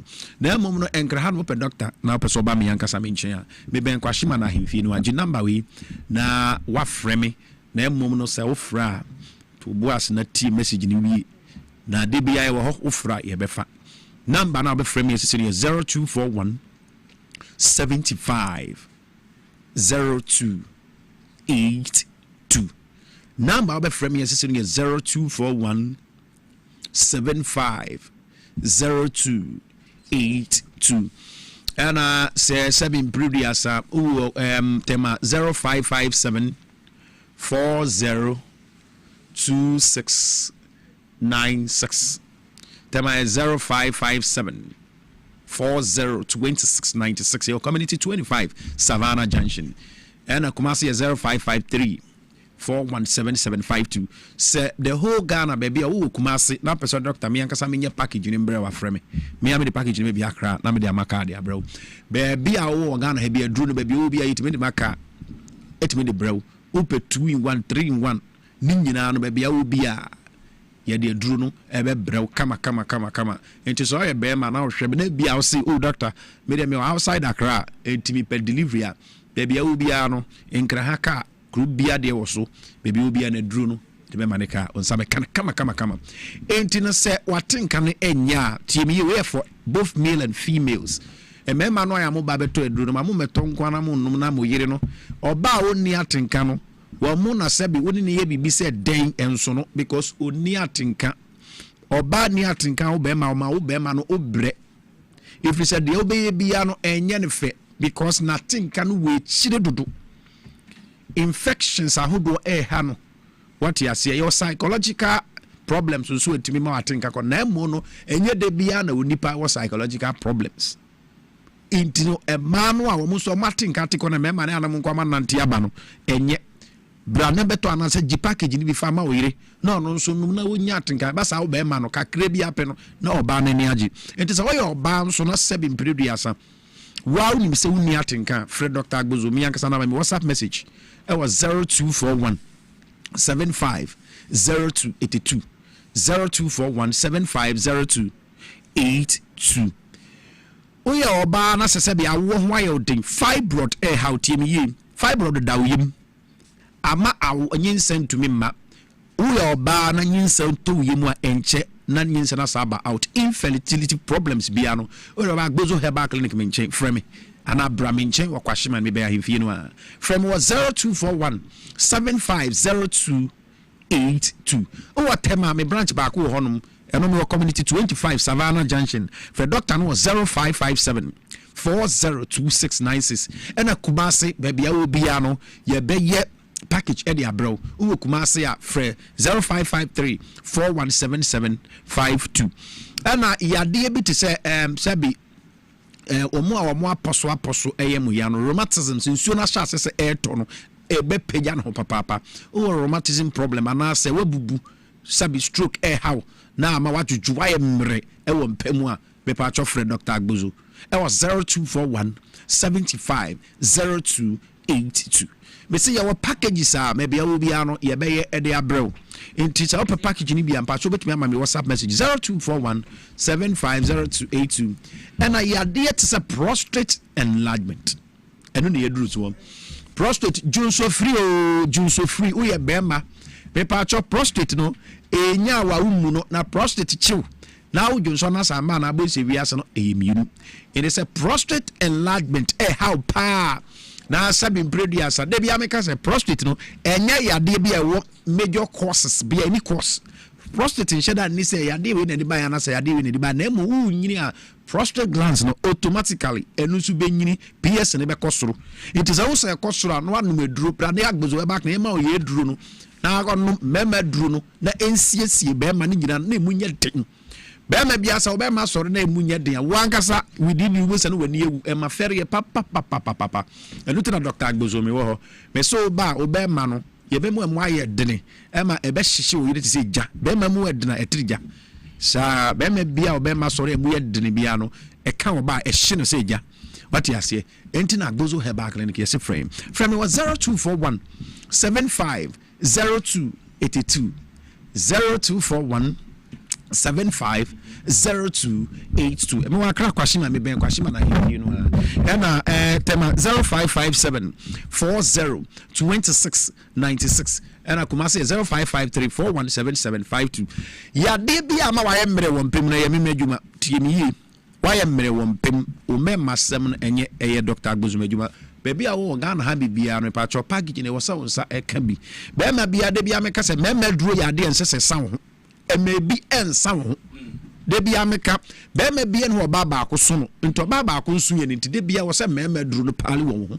be ma bia ni ho a ba ba ko eso no nti mo mo de na ma no so no nyima mu kunu no meka no ma no dwa na so e normal saa na mema yete nti ma no so mo nyi bi ma mu kunu no na mu fro mu miwura nti oba bia obefrɛ m so be oda package bi ama wo kunu bia no ye be ma discount okay wow that say me pese me krufa nye me ho adwuma kin ye beto so ama me pese ma no nye saa ma me so ba oda droma ni kunu that feeling ni keke na e we chine be ma no be ma wu se den kra e be sorry 0241 750282 then at 0557 402696 and a Kumasi 0553 417752 nti Agbozo Herbal Clinic ye share adwuma se ma me fantum pacho ken ma me mre pacho to buasi ma me 1 minute na me ma me 1 minute na me ye wo nkran kwashima ne ben Chiefs Palace no ye share adwuma se 7 o'clock am anopa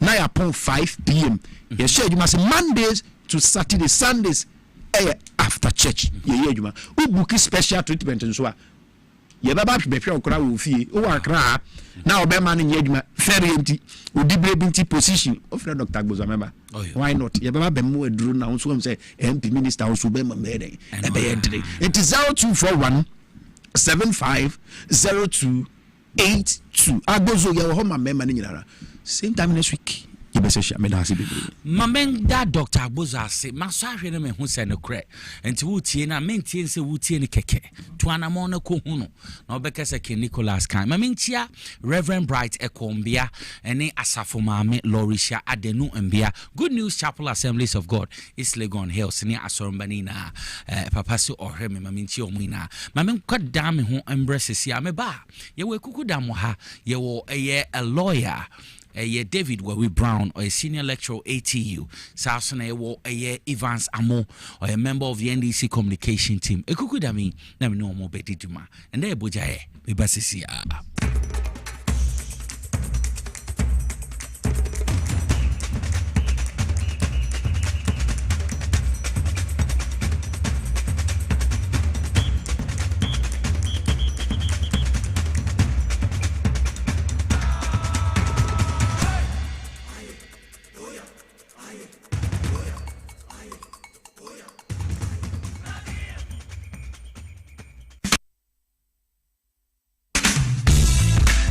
The serene environment fits into the goal of the school, which is simply to provide excellent educational foundation for your ward's development before they commence primary education. At first glance, clearly you will see why the school is called Hebron Hills International School, as the building stands tall overlooking town.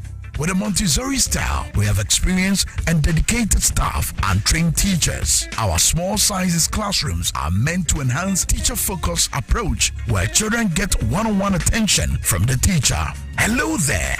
We are open at 7:30 a.m. and school closes at 2:30 p.m. After school care is from 4 p.m.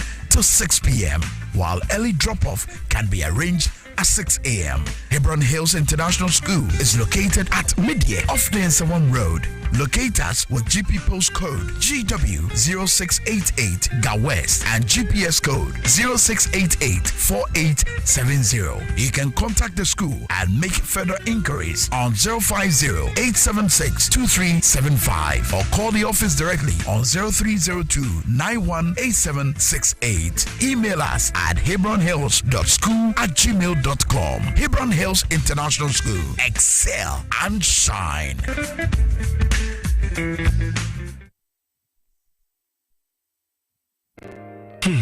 If I cry na menyisika, etia ye mefui.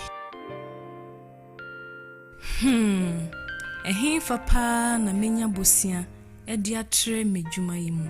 Kai kra mabre, menya bosia ato taxi fufu. Suhum Rural Bank. Suhum Rural Bank.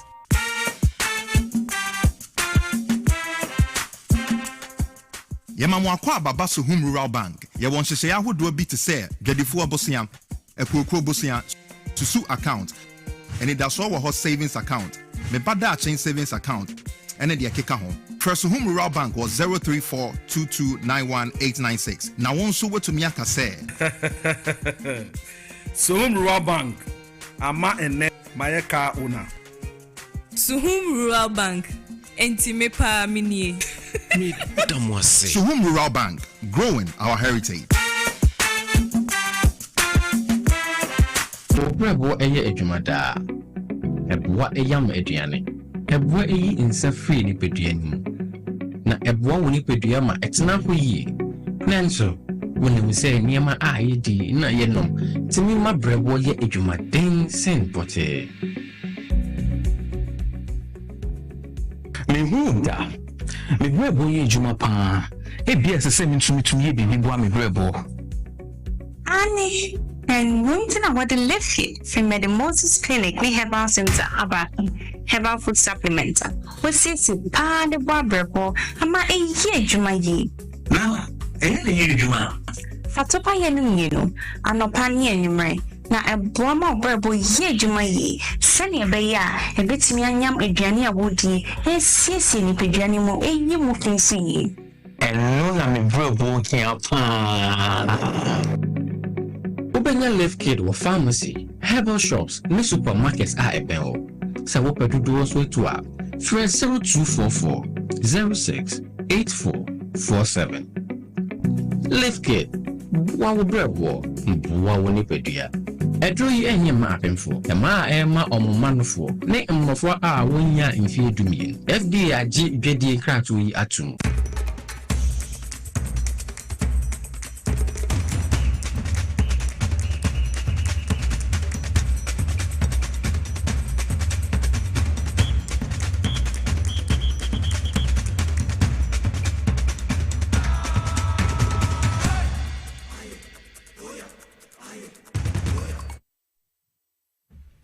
Mesamu akwa bebiom the Bat TV XYZ so wautie power 97.9 FM Friday's edition of Inside Politics. You're from Ken Nicholas. Mika say abego fwaji nkunyatna swa ye ba ebedi enkomo na free sambri kosi 5:55 ye my guest me pacho ye me viewer na enkoma ye bedi tibi na huma echo ye wo eye lawyer David Wery Brown a senior lecturer wo eye Accra Technical University saso na ye wo eye Evans Amo and also a member of the NDC a communication team.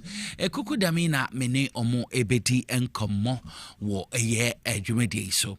Lawyer mama kwaba bibi aboko de. Ede yam yasi sia na isia ya che. Say why o me we yasi me ba yasi ni kwaba no pa a oko. But nyame adom. Oh, bibi aboko.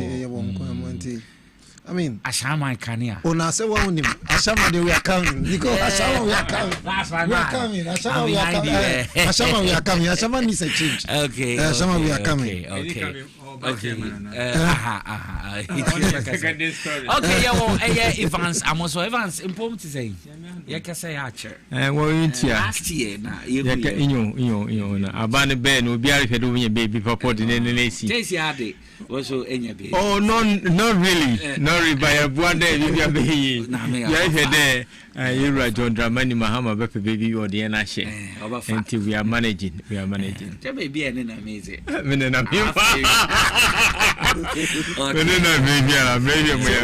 Ultimate Ekukudamina mene omo ebedi ejuma baby o bia for so fami baby o bia no tie yen na enkomo no yen hyase ma menko lawyer Wery Brown ho na yen hyase wo South Africa xenophobic action ne matters arising na ekosonsem bebre na aba onsen the Nigeria senator no kasaye no ebi mu kra kwa shop price ni ade hard ni ba ye Ghana de empese Edinburgh ne be say na wa sure so cost big bank ne meka enyefe no ye sha say yo ni go michia obi biara ahwefo ne atiefo na niko sa xenophobic a yetete na no enye na sha asio some years ago, I mean, me sure say some 5 years ago, more than 5 years. Na Shasia raising its ugly head. Na Nico Semika South Africa, Mra Memi Swano, your primary school no. Na yetimiye contribution. I see the support fight against apartheid. Mikai Pa. Yeah, to compose songs. We were all supporting Black South Africa. And the Amrana Nelson Mandela ebedi president no the whole of people against apartheid no na yeniji na usha niko South Africa ene ufro from say ye rainbow country. A rainbow country means say they tolerate everybody, all colors are there, black, white, Hispanic, whatever. More regular legends, lucky debate. Exactly. Different colors. Different colors. One people. Yes. And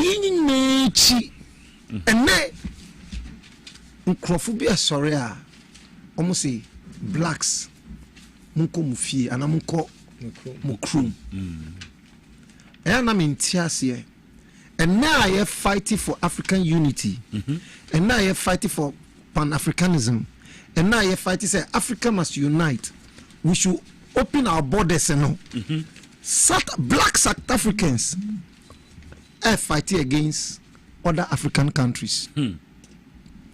Na nikonia me ene eyana niama say you know I don't want to be nia ehye bufu ni say. Mo hungana ni amwa moleste no so onko ni fie beating Ghanaians, seizing their item, their money, their shops. Sometimes, I'm sure say there are worse things but because cameras have not captured it, we don't hear, we do not see. Now, our president say, near Kosu or South Africa, no, and yet, now you see a fa yen croffu if South Africa abagana na yaba. This same lady, your friend Kolezu Zuma, whatever your friend.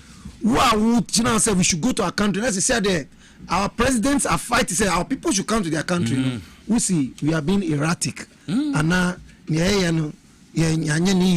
overreacting. Now, mitnas, and I may dream maybe some say, and you be a girl here, or yes, I did, or Kasa, or yes, son, you may. What kind of history? Does she know the South African history? Zimbabwe, led by Mugabe, supported South Africa. Mugabe was trained in Ghana. Omunima. Yes. Yes. Mugabe, Ghana. Nkrumah is exactly. Ghana. Nearly Sally Mugabe. All other these things, yet me contribute. Nigeria supported Who Ron Cracker said, Nelson Mandela cry, you're supporting with an amount of money. I think it's about 1 million something. Now you're supporting now and never bedroom pempens where you feel sad. You are fighting against black Africans. But Nico, I am not a prophet of doom. Okay. But I am telling you, if they do not stop this thing in South Africa, the next thing they will start fighting among themselves. There will be civil strife among apartheid will come back again in South Africa. White supremacy. Now this time China is watching. Russia and those who are watching. Foreign and they are going to what? Enter and take over. There will be now be what? Some kind of what? New modern form of slavery. The issue is that and then some video be now it's sort of teenagers. I catch a black African say they should leave their schools. And are they taking their brains from them?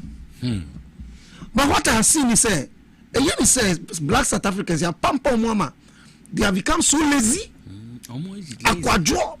They don't study and they are not prepared to do anything. Sure, they are going to struggle. I'm telling you, because Nigerians, Ghanaians are they'll go and buy these fruits, vegetables from the farmers and no more they brought dust about the South Africans don't know how to do it. Now or some shops, so that the distance from Hoko shops, it could be like from here to Tema. How do they go to buy those things? We are taking your jobs from you. What are the jobs we are taking away? You don't know how to barber. We have come here barbering you. We teach us a Juma instead of learning the job so that you also become competitive. You are rather say we should go to our countries. You buy a Kromuswa, Musi, we are overreacting. What kind of hypocrisy is this one? Nico, I am not a xenophobic person. Now you can't xenophobia. Xenophobia is like showing hatred to other hot citizens, people who are coming from other hot.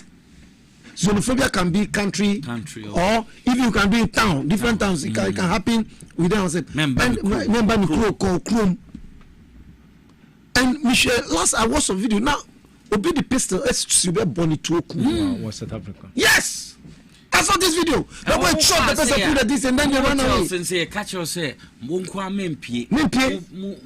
killing people. Joburg. Phone keke boat to look, the last time I was in Joburg, that was in 2004. And Kwasant Joseph, but then Mandela now Joburg was so blamed. Blacks there was that respect anyway. But he said Joburg, Nyama Mete. And Joburg is like a community of what you see Hispanic, you see Indians. Who's the Indians also? Apart from the boys Holland for now, South Africa boss no. The next populated foreign Indians. Why are they not fighting the whites? Why are they not fighting the other? But black Africans are more boamo. Then you are sacking them. And no one and then they are president, they are quiet, they are not talking. They are doing this sometimes not police van ejinawa. They don't take any action. And to where question I say, abayano eni mrubia almost debi. How Nico? And for me, no, it is unfortunate. So these things are happening in South Africa. Because we share more they are South Africa and then more liberated, more freedom. Mube think say what can we do? Say yes, we have skills, you know. One, I think say jealousy, and liberate. South Africans realize it. Myopicness. Yeah, and now you see, we have. Do you know that you were intellectual illiterates and not educated illiterates? Almost school, but they are not educated. You can educational. And yes, we can 1, 2, 3 ABC. They need one education. But so we say fiansa, we say wa bakosem, we say nyama be me here, bet me aboa me mind. What they are doing, they are rather going to lead into economic chaos because this time no, omo hairdressing, mu nyomu enye sejuma na ema mo. Omo mu tunton sanyama no, some of these jobs na muntimi nya no, you not get people to do those things for you. And amun so no ejuma no so no mu isia. And they are forgotten say foreigners no more on mine. When they work, they spend the money there.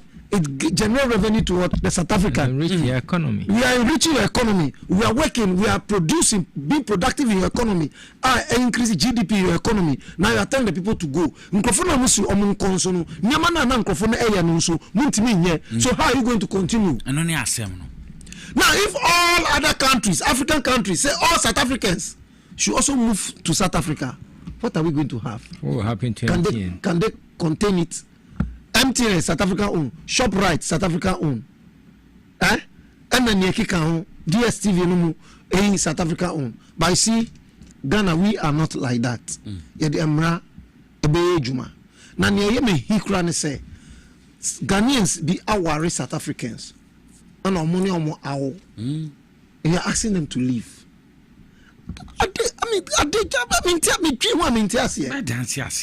So for me, I think this is unfortunate, it's barbaric, chanting, asking your fellow Africans to leave. Say, go and fix your country. Do they know who those who fix their country? You know the foreigners who fix your country? You see, there is an adage say, foreigners, they fix, they develop countries or they develop towns. Or they provide cheap labor. You understand? Foreigners. Because any country, look, America is developed not because of indigenous Americans. America is developed because of immigrants. Britain is developed because of what? Immigrants. Take all other countries. They're immigrants.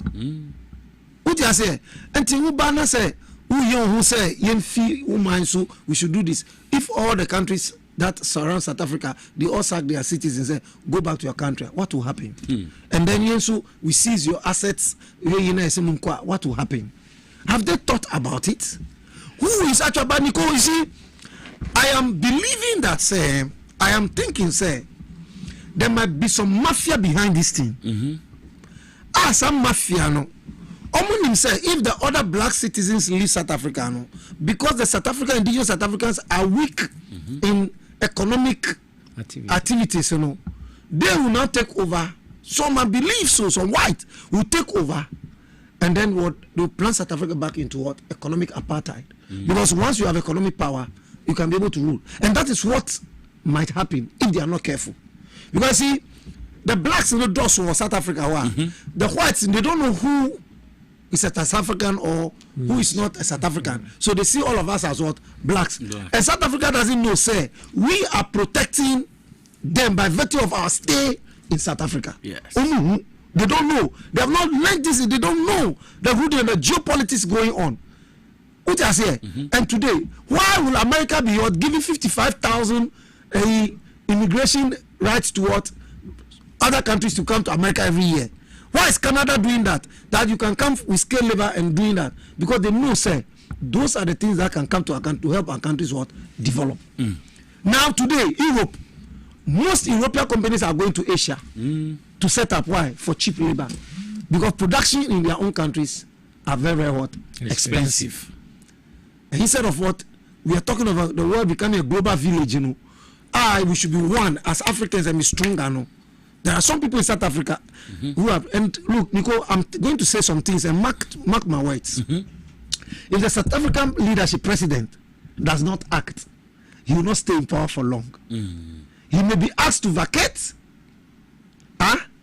and either he cattle to what white supremacy for or they kill him and he run away and he become miserable.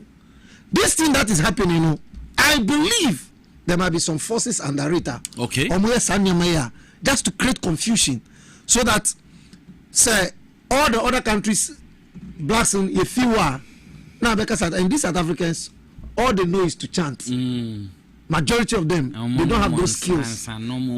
Education schools, and the whites are educating their people. Lazy. School. Instead of study, they don't want to study. They are forgotten, say, those people who come, external people, no mobile, in their universities, we pay school fees. That is also part of building their economies. But you are asking everybody to go. When you do that, you have put up your schools, nobody will even be there to pay. It's true. Those resources, how are you going to maintain them? And you see, the system in one other system, Matty say, was South African, and say, there is a mafia in their police force. This alleged there's a mafia. When they are recruiting people into their police force, this mafia makes sure that they recruit some of their people into the system. And they are at the top, they're manipulating the system. See, the black typical South Africans have not realized this, so that they will learn to go to the top. So when you watch, you know, most of the technocrats they are either expatriates or white South Africans. But the black South Africans, you know, they are not able to rise to the top there because they are not willing to do that. And so when that happens, the people at the top there, the bourgeois at the top, they are manipulating the system. Only the day South African presidency will enter into the hands of a white, that is why they will see, say, Kaki no be leather. Now, Nyamu, they should be very careful. I am not praying that we should do them some, as somebody see. Okay. Who said, Michel Video, the senator offering Nigeria, the man was angry. Serious. You South Africa, yes, she said South Africa is like the giant of Africa. You are leading the way. And if you are leading the way, we can all rally behind you, depending on so that together African can rise. Now, we create a problem. That's why I'm saying there might be a mafia behind it. But you see, I think, sir, it is a wake-up call to Ghana, say, as Ghanaians. As Ghanaians, you know, we should also learn. They say it's telling us, we should learn to build our economy, our country.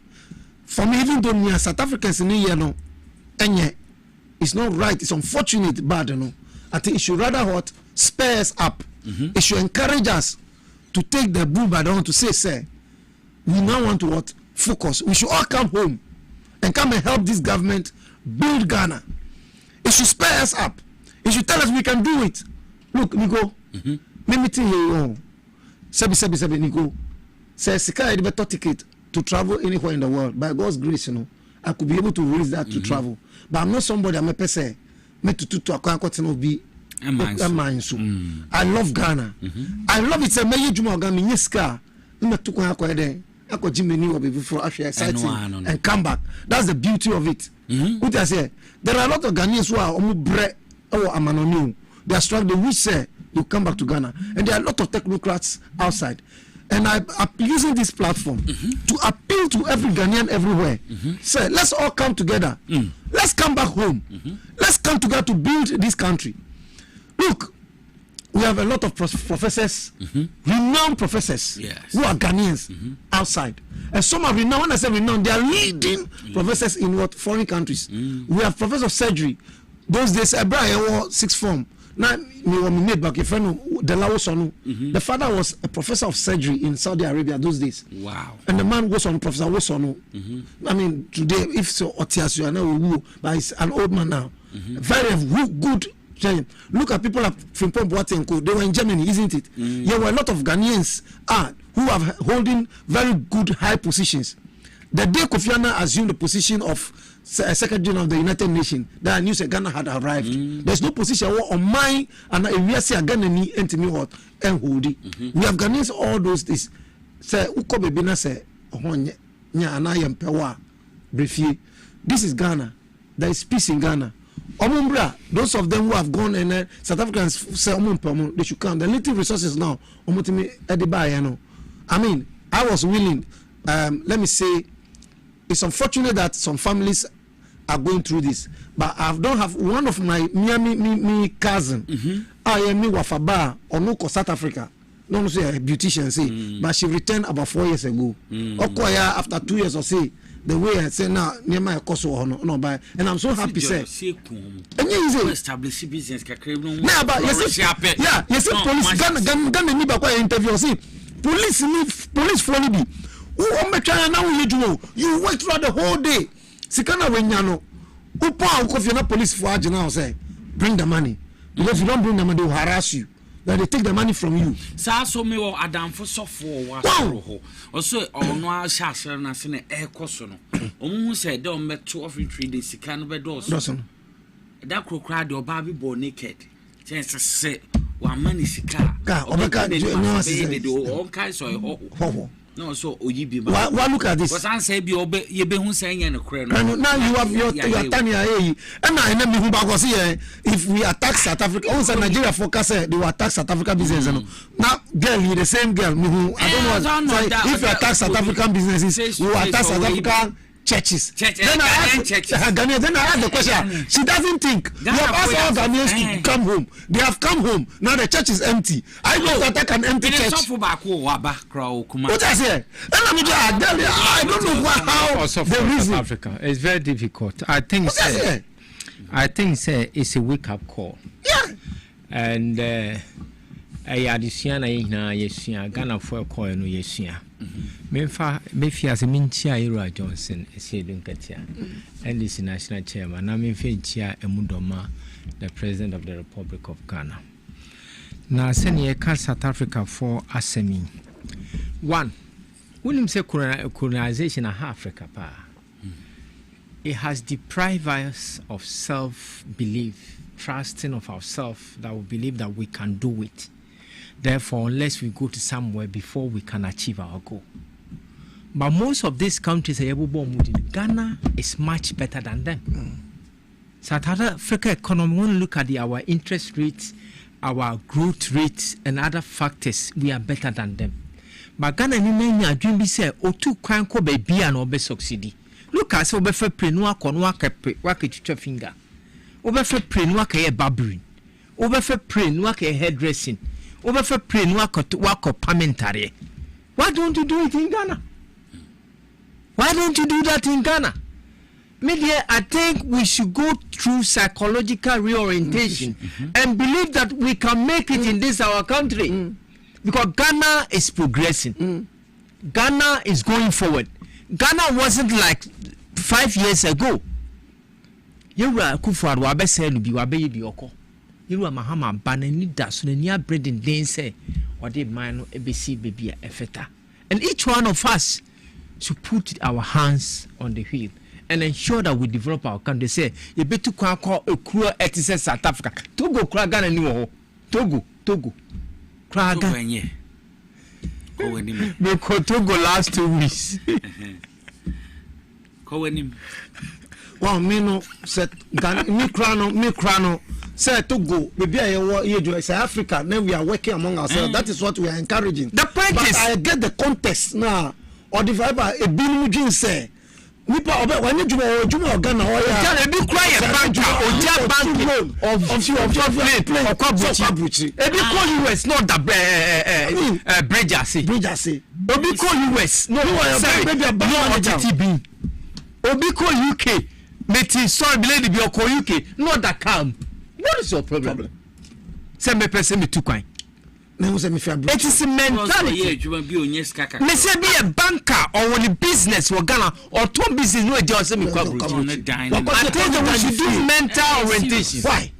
Mental orientation. We have boys here and confirm. Obi any my papa be here in South Africa. Hairdressing. Fingernails. Why should you leave this place? Who will be sure what they will help you? Why should you leave this place and go and be a slave? Can't you do it in Ghana here?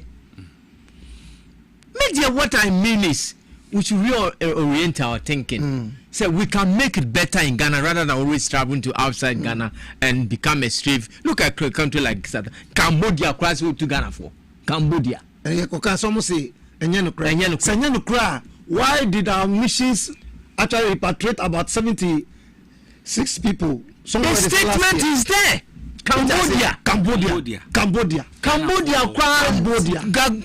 Look, I want us to commend. Let's commend our governments in Ghana. They are doing well. Very well.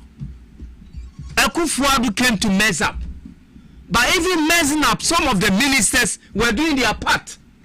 Akufo came to do some. Professor Mes came with a program. President Mahama is doing massively well. If this country continues for the next 2 decades, Ghana will be a better place to be. Yes. So why should you worry yourself? Go to school. You do to school ma. Go school. You more duma. You be no pay duma. Or person ko abruchiri. Abruchiri what did keke? But you don't know what happens there. It didn't keke no what? US. And then US. Ghana. Yes, the economy has been rich. Your gross domestic product is high. Inflation is high, whatever it is. So they can pay you better. But Ghana can be better. It is a woko na yatitia. Come back home. Come back home.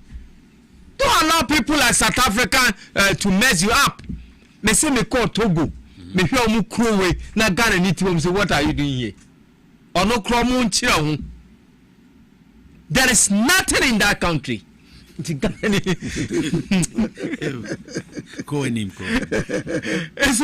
to come. Even South Africa, Eduma Beno. South Africa, Eduma Beno.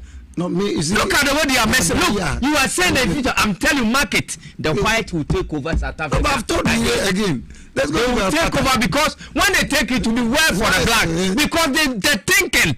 I do not cry any bubble man. They don't have corruption. Samu Wajaka, president of South Africa, have spoken at this time. Should have spoken. And the president of South Africa has condemned this at this time. We won't condemn. About their behavior, someone you see, they are manipulated. And that's why the economy is failing. Some person just Ghana crano, yeah, do. What's the last time they came to Ghana? How? What's the last time they came to Ghana? Look, travel to your come capital town.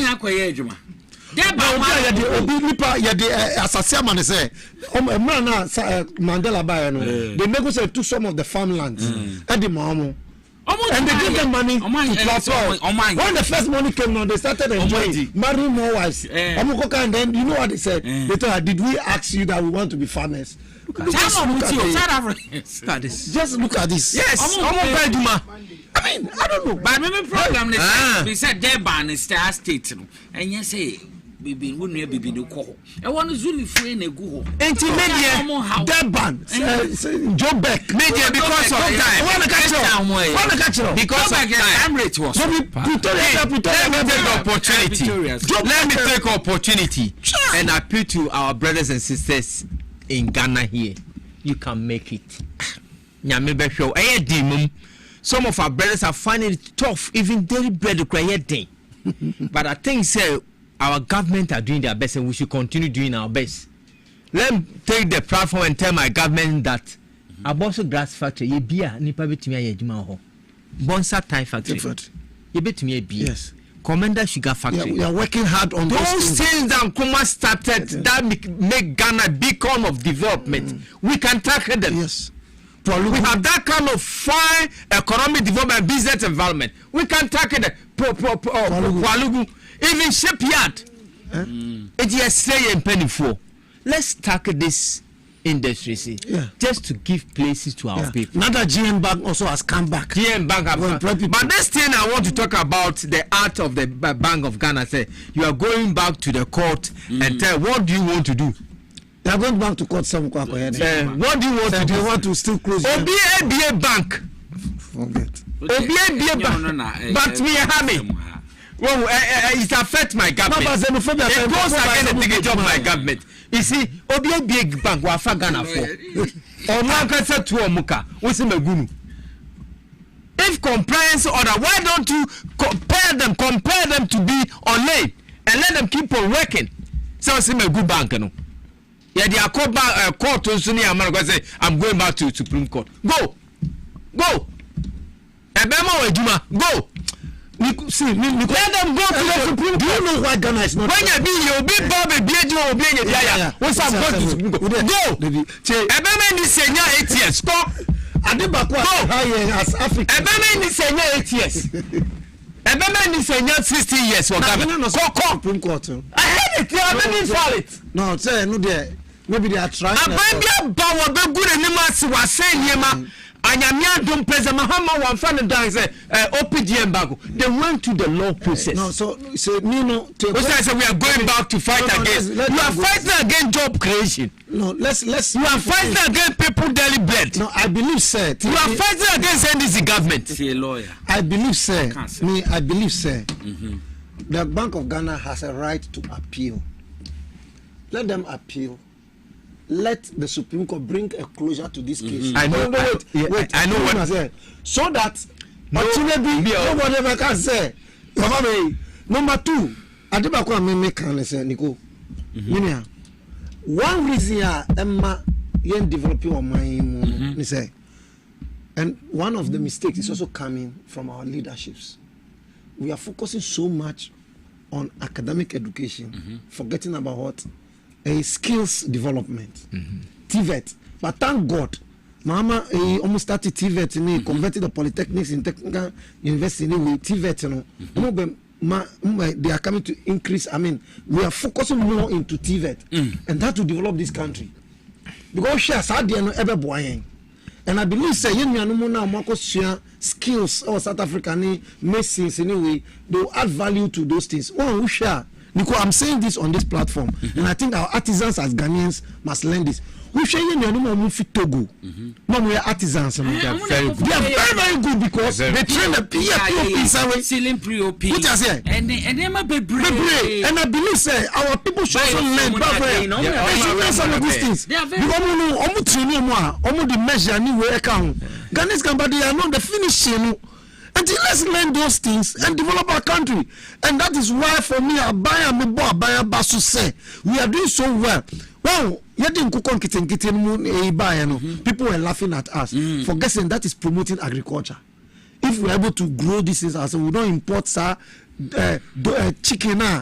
Years. Support your pocket. Exactly. I will not go and be buying fish. I save some money. Now the year Juma different things. Going so I agree with my brother. Say we need to reorient ourselves. I think that we should include in our curricula certain reorientation. Ketsi for boys and girls. We should introduce it. How to focus, how to abreast with issues of life. Now, rich, anyway, I want to be this anyway. Wow, I'm going to say something, and I'm not saying it to demean anybody. Obi Mekisa analysis, and I'm saying I think it is true. China, the first 3 leaders in China, do you know who they are? They are engineers, development engineers. So you see, China is developing because they are thinking development. You see, America. I say the first 3 of America, they are either lawyers or comedians or businessmen. So what they think about is what you see the comparison is making. And you say China is developing because the people are engineers, social engineers. They are physical engineers, so they are thinking about how to develop China. I can say boldly, and they'll be something that the country which is leading this world today is China. China is true. But the Chinese always want to play second fiddle. Because Americans they don't want to. Look at the bridges they are constructing, railway lines they are constructing.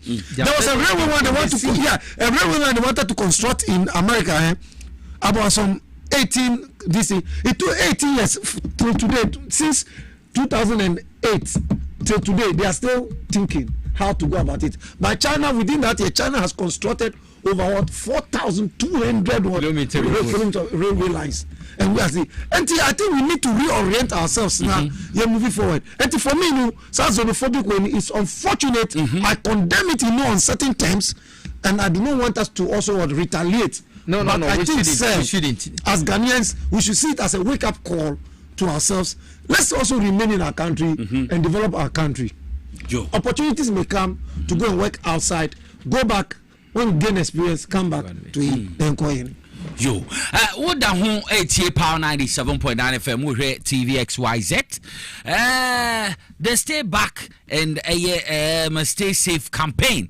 Ogudo papa koso. The National Petroleum Authority say yen kanche obibia na sugome so Ghana ni obibia otime se. Eto se bi na fuel tankers ko na dane to ananse bi na nkofu die eche me ye bukache obi se hwo ho so we de diesel gentom no mo sasa enti omo say ade a se petrol tanker bi edane ene mekeka ho petroleum product tankers bi edane a mama ye nko ho yemfre Ghana National Fire Service anasa Ghana Police personnel no mumbra me handle abras ade no abasin because omo na ye professionals are ombetumi ahwe na omaboa mabibie etumi akonkan BBC no obetumi afre National Petroleum Authority wo 030 2550380 na woni omo edi enkomo number obi omo buo bia na omatumi abebo mabibia etumi akonkan. Your life is worth with more than a gallon of fuel. Nti mama yen share so na yen save life from sane me hu because for man e di America ye ko hu. Divine Hope Herbal say men can choose a Divine Hope Herbal Center or Chia Herbal Powder. Now say Motria na asan we go has na France Madi Biego say me pon ana panin timin ma ekos or Chia Herbal Powder.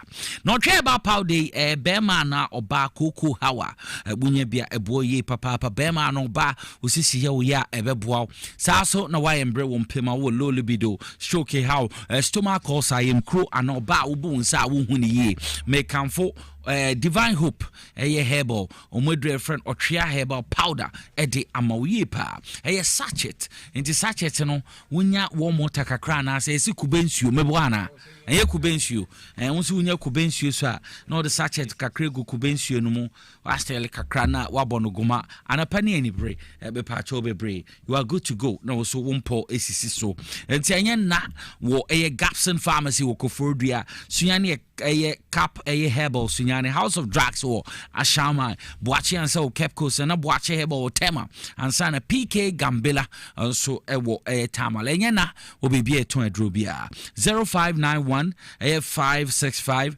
557 and 0550 639 037 na within perifunding como ex natural water me patro in Siabapa po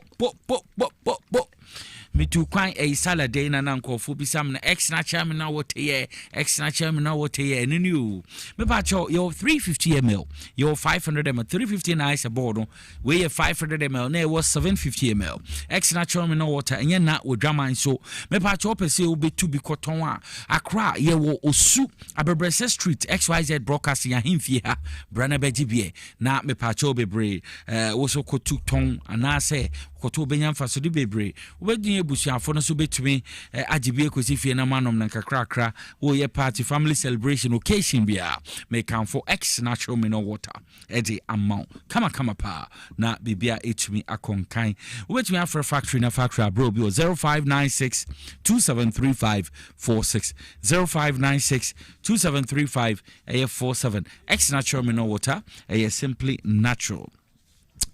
Safari Valley Eco Resort makoho na mekoho mekon say home away from home ampa weni beka na obeka se no kre Safari Valley Eco Resort essa weni ense dia ekachiro papa na he esse tetale meko meni jesa a safari eco ana Safari Valley Eco Resort many je wudru ha obehu mboa horo mara antelopes na chese zebras ne ade unu omo atwetwam fo yini accommodation omo rooms papa bi ha obetumi no adofo na ekọ ya obetumi adera ha ho kama saa so na aduane a mobeti ene meka ho omo wo electric vehicle CB Budenenam ho cycling horseback riding ni fishing on man-made canal more 9-hole golf for ho ansana enyama bebre na ntuti emi amekan for Safari Valley Eco Resort edi amount na bibia etumi akonkan ese weni ewo mountains here de wum potem ho eho na obehu omo enti se wutie me dia men compromise on luxury for any chim wo Safari Valley Eco Resort na bibia entumi konkan obetumi afre 0596914394 na we don't winding komo na bibia endedi enfemo power specialist herbal hospital na medru so me pacho hepatitis A B C D and E fatty liver sciatica prostrate wonsa na una na ebu pain me pacho bebre ulcer na how compo so hawa ni na no wo de wani chim wo Power Specialist Herbal Hospital Dr. Akwesi Adria ohene yere anase Dr. Henebamo ebetumi abo papa Kumasi branch no Feyase Lake Bosomtwi Road opposite Jesbro Filling Station Accra branch no ewo kwa Benya Pokwase ACP Road ansana Takrade branch ni Anaji Estate adjacent Anaji MA Primary School frefra from 0244 544422 and 0500383831 na when you mundin kama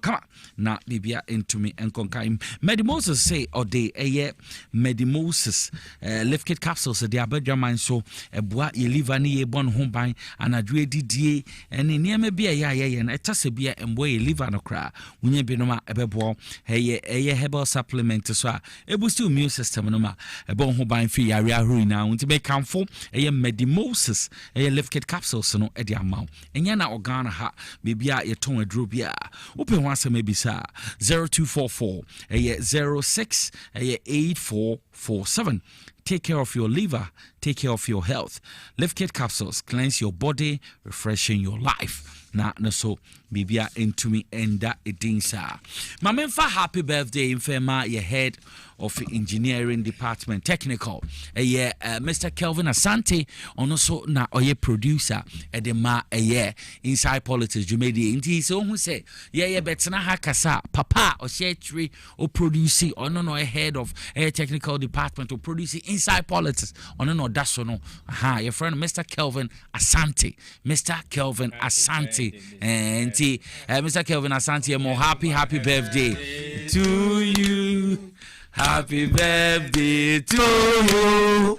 Happy birthday, Mr. Kevin. Happy birthday to you. Hip hip hip, hooray! Hip hip hip, hooray! Mr. Kelvin Asante, abigo fato njumama we de na eche se endo mo show sa answer umbefi abrosani su besi form ne de. Ye be ma fuel. Lawyer David Wewe Brown. As he rose no be ma obi.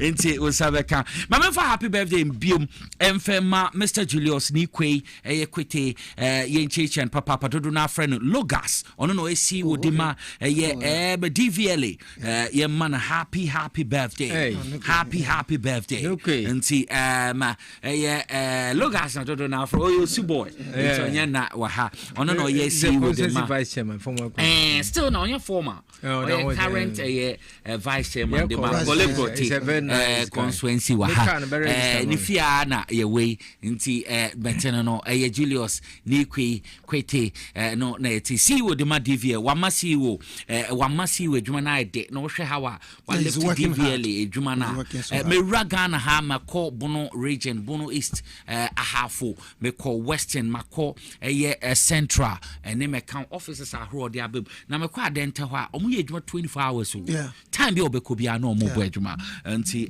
Mr. Julius Nikwe chechi opapa na ndaye wa wode na ene we wusi o si de freyen na me hu wache friend wa woni Calvin so ani ne o obobo pa nti baby o and mo friend ne fiada de eno ani osu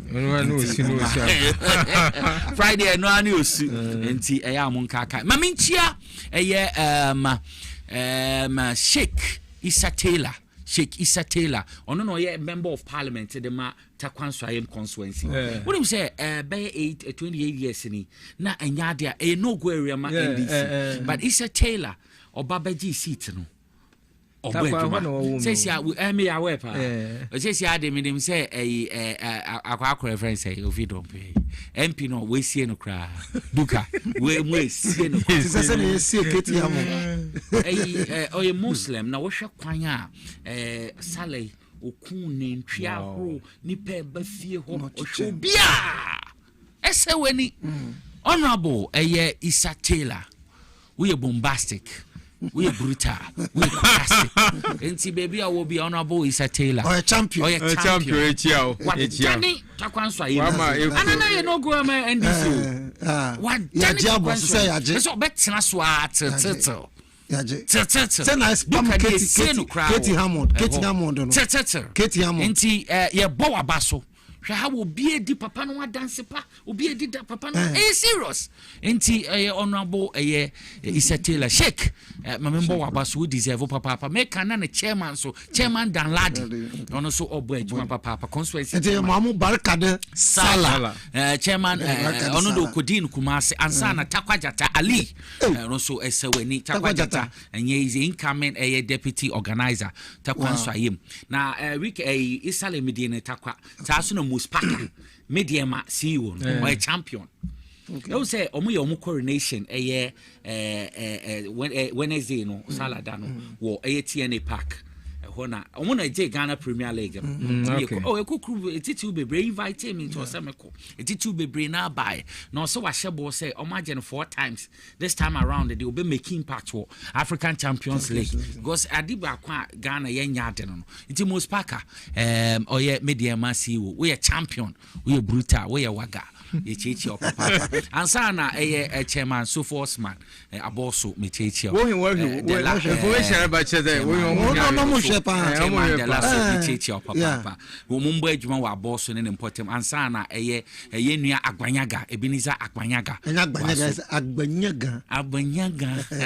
Ebenezer Agbanyaga woso yechechi opapa enti ediatene no nipa ya ade osaye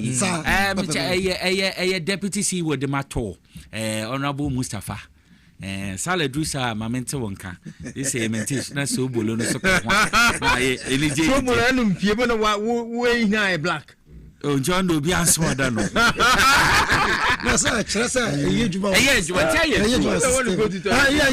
now say no na chresa say eyejuma pa your favor have got me my face and the man num bi o say so num bi no na chresa it is working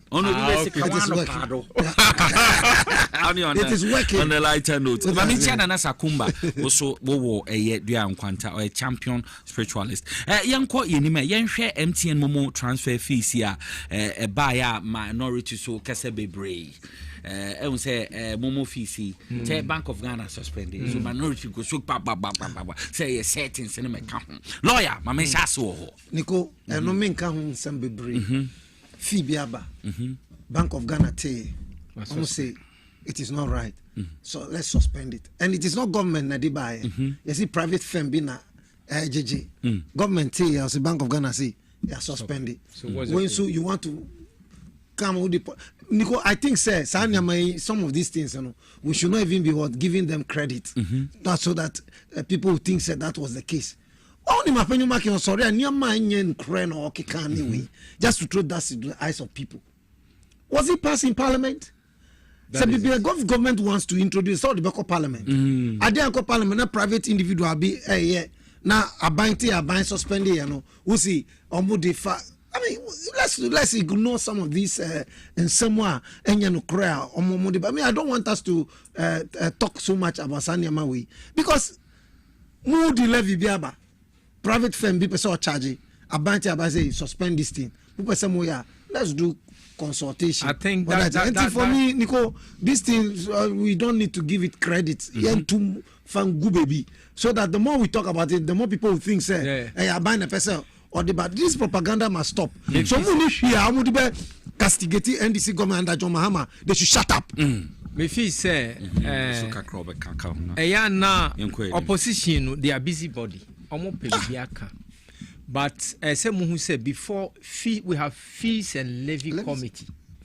Before government be charge fees and some of the fees levy but it has to go through parliament. The bill has to be passed. But we are connoisseur. Impo yetia na government agency in charge of finance. I say stop it until further notice. So what is the talk? What is the talk?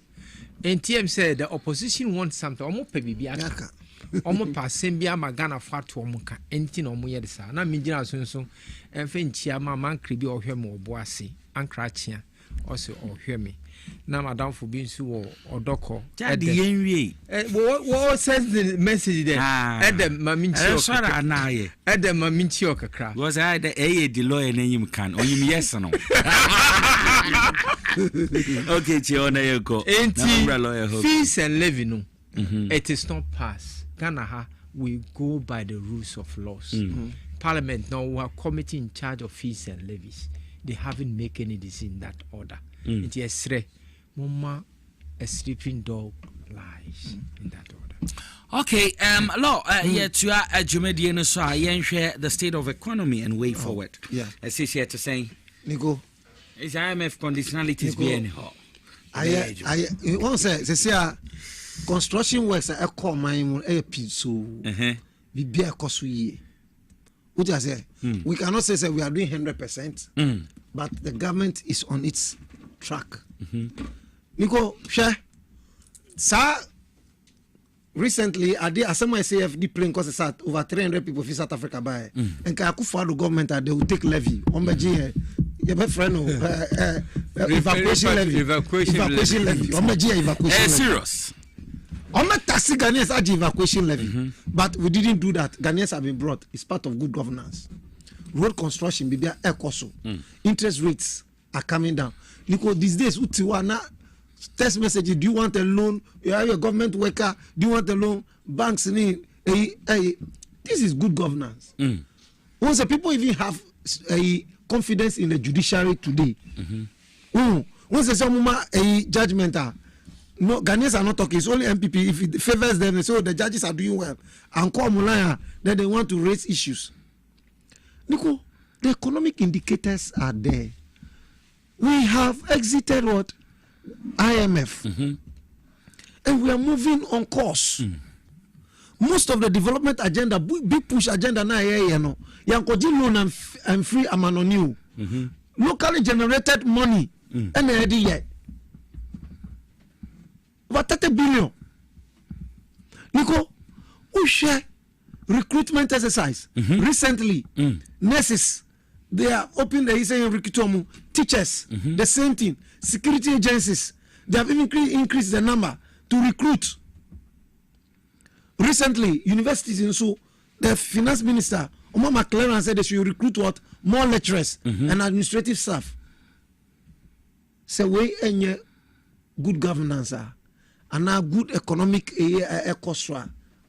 what can we call it? And Nico Ushe said, you see that now the country is becoming very, very peaceful. And Nico, I also want to use this opportunity here to congratulate the IGP and the police service.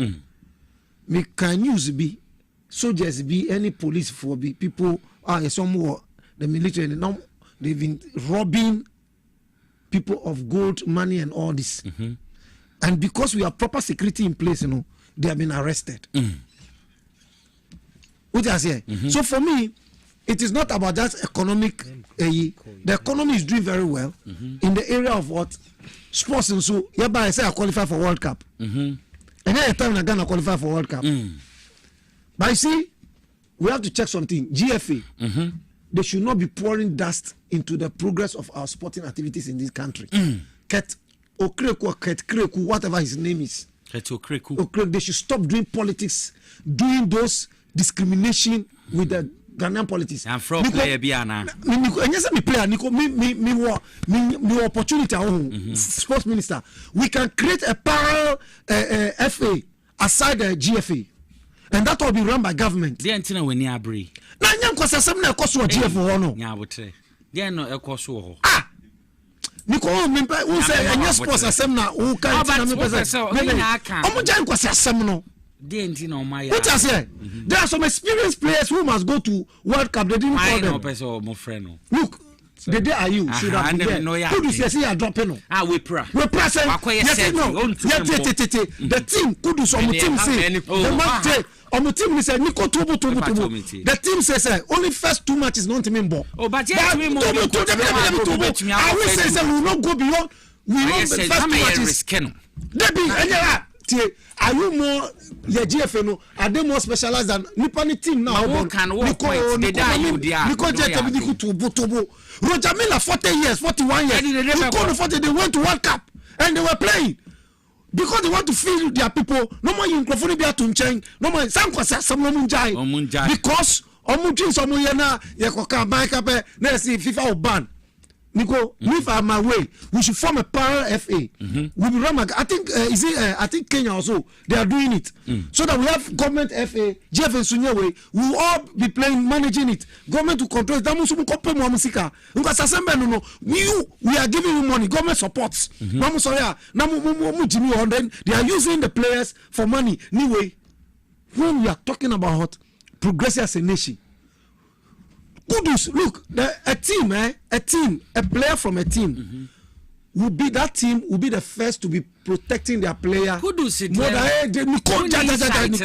we're pro.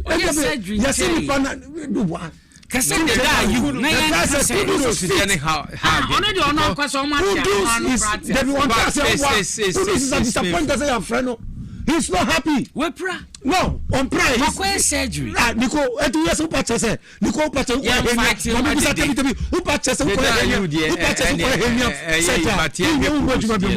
The most important is Kudus. It's a very strong play. Leaving Kudus out was wrong because Kudus, the only baller I say on to me, but according to what the specialist is saying, he may not be able to play the first 2 matches. Now this guy after that you can do well. Now to World Cup. All this is affecting the economy. All this is affecting the economy. That's the sports economy. What I say, just because FIFA be paying my $11,000 to players to their teams who play for them every day, so they are bringing in and I think that we should have even enrolled in more local players. And they said so that it would have brought money to the local economy. Why say team back when the players too or Ghana a woman? What I say? Keepers too. Of course, you are reserve keeper. And so I'm from two. No, said keepers a fair 5 years. You better drop it. Say team back when Ghana. Keeper back we are reserve. You are from two. Teams team. No, there's nothing if they are good. Me, I don't care. And they will be a good. No, what I am saying is we should select best players. If we have a team, and let's say the one team, all the players are the best. I don't have a problem. I don't have a problem. Look, team back. Yes, I will reserve. It matters not. Yet your maimu I took with you. Nico, yet your maimu I took with you to almost half of folk players to play for Black and then you're by reserve keeper. No, why you talk of if he's good, I don't have a problem. Just as Kudus is good and they are leaving him out, that is my problem. Mama Faso I would say lawyer. We got to stop that. Honorable Mustafa Abubakar. Sana Mekano. Honorable Mustafa, why not dada? And Mr. Kevin the buyer Mufa tasty. Miria. You anti Honorable Mustafa Abubakar, former Maslok, deputy CEO, Basesia, a spokesperson for Zongo Caucus, and now the deputy director the Temoye Refinery. Yes, so was surprised. And Uncle Kevin Monfa, Mediancy, Honam Fanko, STO. You, Asa. But with him, yeah, can say Ghana, Yasha say, Casse, a Behia say. ye efom agudie no gold no ye de be ma indigenous ye be ma ya ye nuano Ghana for yembo Dr. Dofo Abaso ono no ye a board chairman de ma Hit Go Fells. Okay. Na wo hwe ekwan a how ye papa Ibrahim Mahama oje da mindsa say so oye Mengase waje kase ekwan a first on modern bono. I said they be no.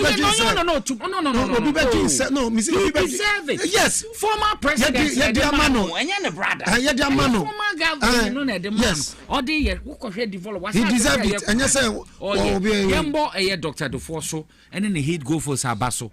He said, or the 20 million development plan, Bogosini Prestia. No, so are they more just messiness in rules and development. No, me pesa a go first Ghana. Go first Aqua. Only a South African company. Don't you know? No, we know forces on 20 years. Fashion, we will do it. We have come to our country. You're businessmen. You're and you got to say, come and fix. We want to fix our country. And we fix the gold mining company in our country. 20 million. Let Mamin can watch them. Young Ghana for the we have brought our country. We are coming to fix our country with our gold mine. Dr. Dofo, any ne Badunia, Dofo, any Heat Go First Penia, or Danu CEO, Patrick Mensah, Mabwe Juma. Patrick, my boy, I have something against them. Ghana for yeah, different. On my boy, let's talk about what you have. Dr. Dofo, Oba Junior, Dofo, any Patrick, my boy, Juma Papa, Kwanya, Prisia for any book of or mobile summer saying, as much development and Baho, maybe Bia into me encore and cancer, Casa. As much as say local indigenization of business records, some records about Hate Go Fields is not all that exciting. I will not go much about that, but my appeal is Moma Yamwa say Ebeye Fese Ghana Nibenye Juma. Let me commend Ira Ibrahim Mahama. It's a very strong entrepreneur. The way he started is intelligent and why he is. Let's commend Wayadi. No, he is intelligent. Big guy. No, Ibrahim is an intelligent guy. And he are the people who want to go to that area. Ibrahim have that kind of give out heart. And if the four want to do same, it should be same. And you know, he's doing. They said he's doing. Ghana for now. You didn't remember. And make us saying that we should come and fix our country. Make us say as much as we give it to our people, we want them to do the right thing. And no, they will. It's here where before there's a big complaint on Heat Gold in Pristia. Some of them I have not heard it. Maintain. So Nico is telling you. Nico is telling you that they are fixing. Let me tell you. You have not shown any because they have fixed the thing. Workers. Okay. Don't forget, sir, you were operating under MPP government. You know the frustration they were giving you. That's okay. You are forgetting about that. The MPP government, they were frustrating. They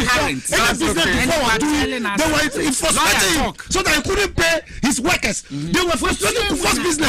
The line is down. The thing is that MPP, when we are giving them, listen, I'm saying that.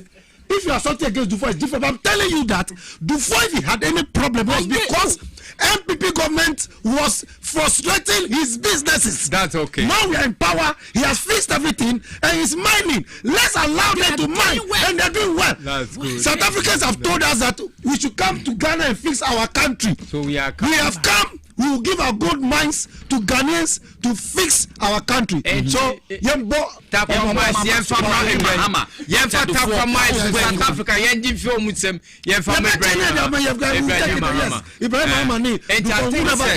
we'll give it to Ghanaians. Nico, let's believe ourselves as a people of a country that we can also do things better for ourselves. We are these people. China for the we have to stop. Military. The military. We can use the military. We empower 1 minute. We are now. We empower the local contractors to do our work. Say the biane na mabrofo so no mbegi sikano. Omodeko. Enti yes say a local the momodin. Na say if you a local person na omomo adwuma nso a hwe Ghana for ni. Ghana for let that kind of fair principle no enye juma. Let's look at other industries like Bonsa Thai factory, Aboso grass factory. Midweek in Amako. Yamo modern BBB companies no ama yenkro for enye juma. We import glasses, we import ties. So if we're able to set up this Thai company, yeah, well, rubber and so on, yeah, the corporate team for the Kayeta, no more Sandy Abrain. Please, let's believe ourselves and start doing things. Okay, lawyer. Nico, I think, sir, it's about time Ghana stood up for its rights. Once we now have people can help us in the mining industry, yeah, the engineers and planners, they are doing well. Whatever, as long as a Ghanaian company can mine, let's give them the platform to mine. Now, when road construction, let's look for Ghanaian or Ghanaians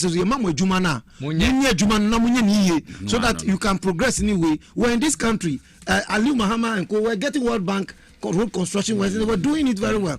We can also do that. And on this note, I want to salute all my people of Ashaiman. Okay. Now, Baku Vijay. Abugadan also vice chairman.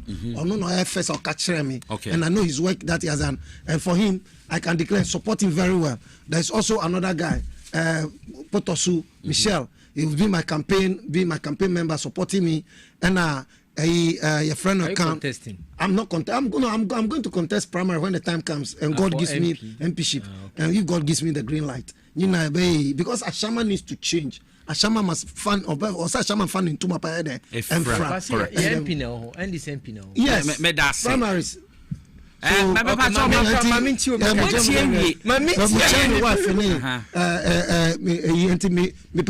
Ashama contest we must do it. We are one people. It should be so peaceful as we have always done. Ashama, when we are doing internal election, there are no wranglings, and I want it to be as peaceful as possible. Madam say,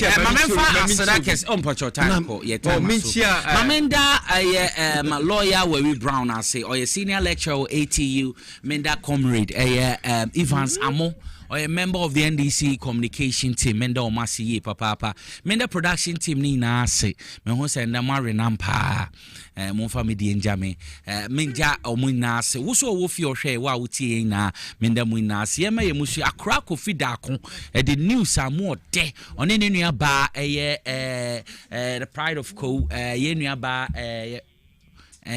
or the news here, but Yenia by Anam Affinity. Yo. Enti ya demu ina se ya me hya mo pa ase mo ka ye ho Dr. Ibrahim Mahama Dr. Dofo ye bebo mo achi dom ma matumi amine aboa Ghana na ye se nyamfa so sika ne nko ba bia na e kama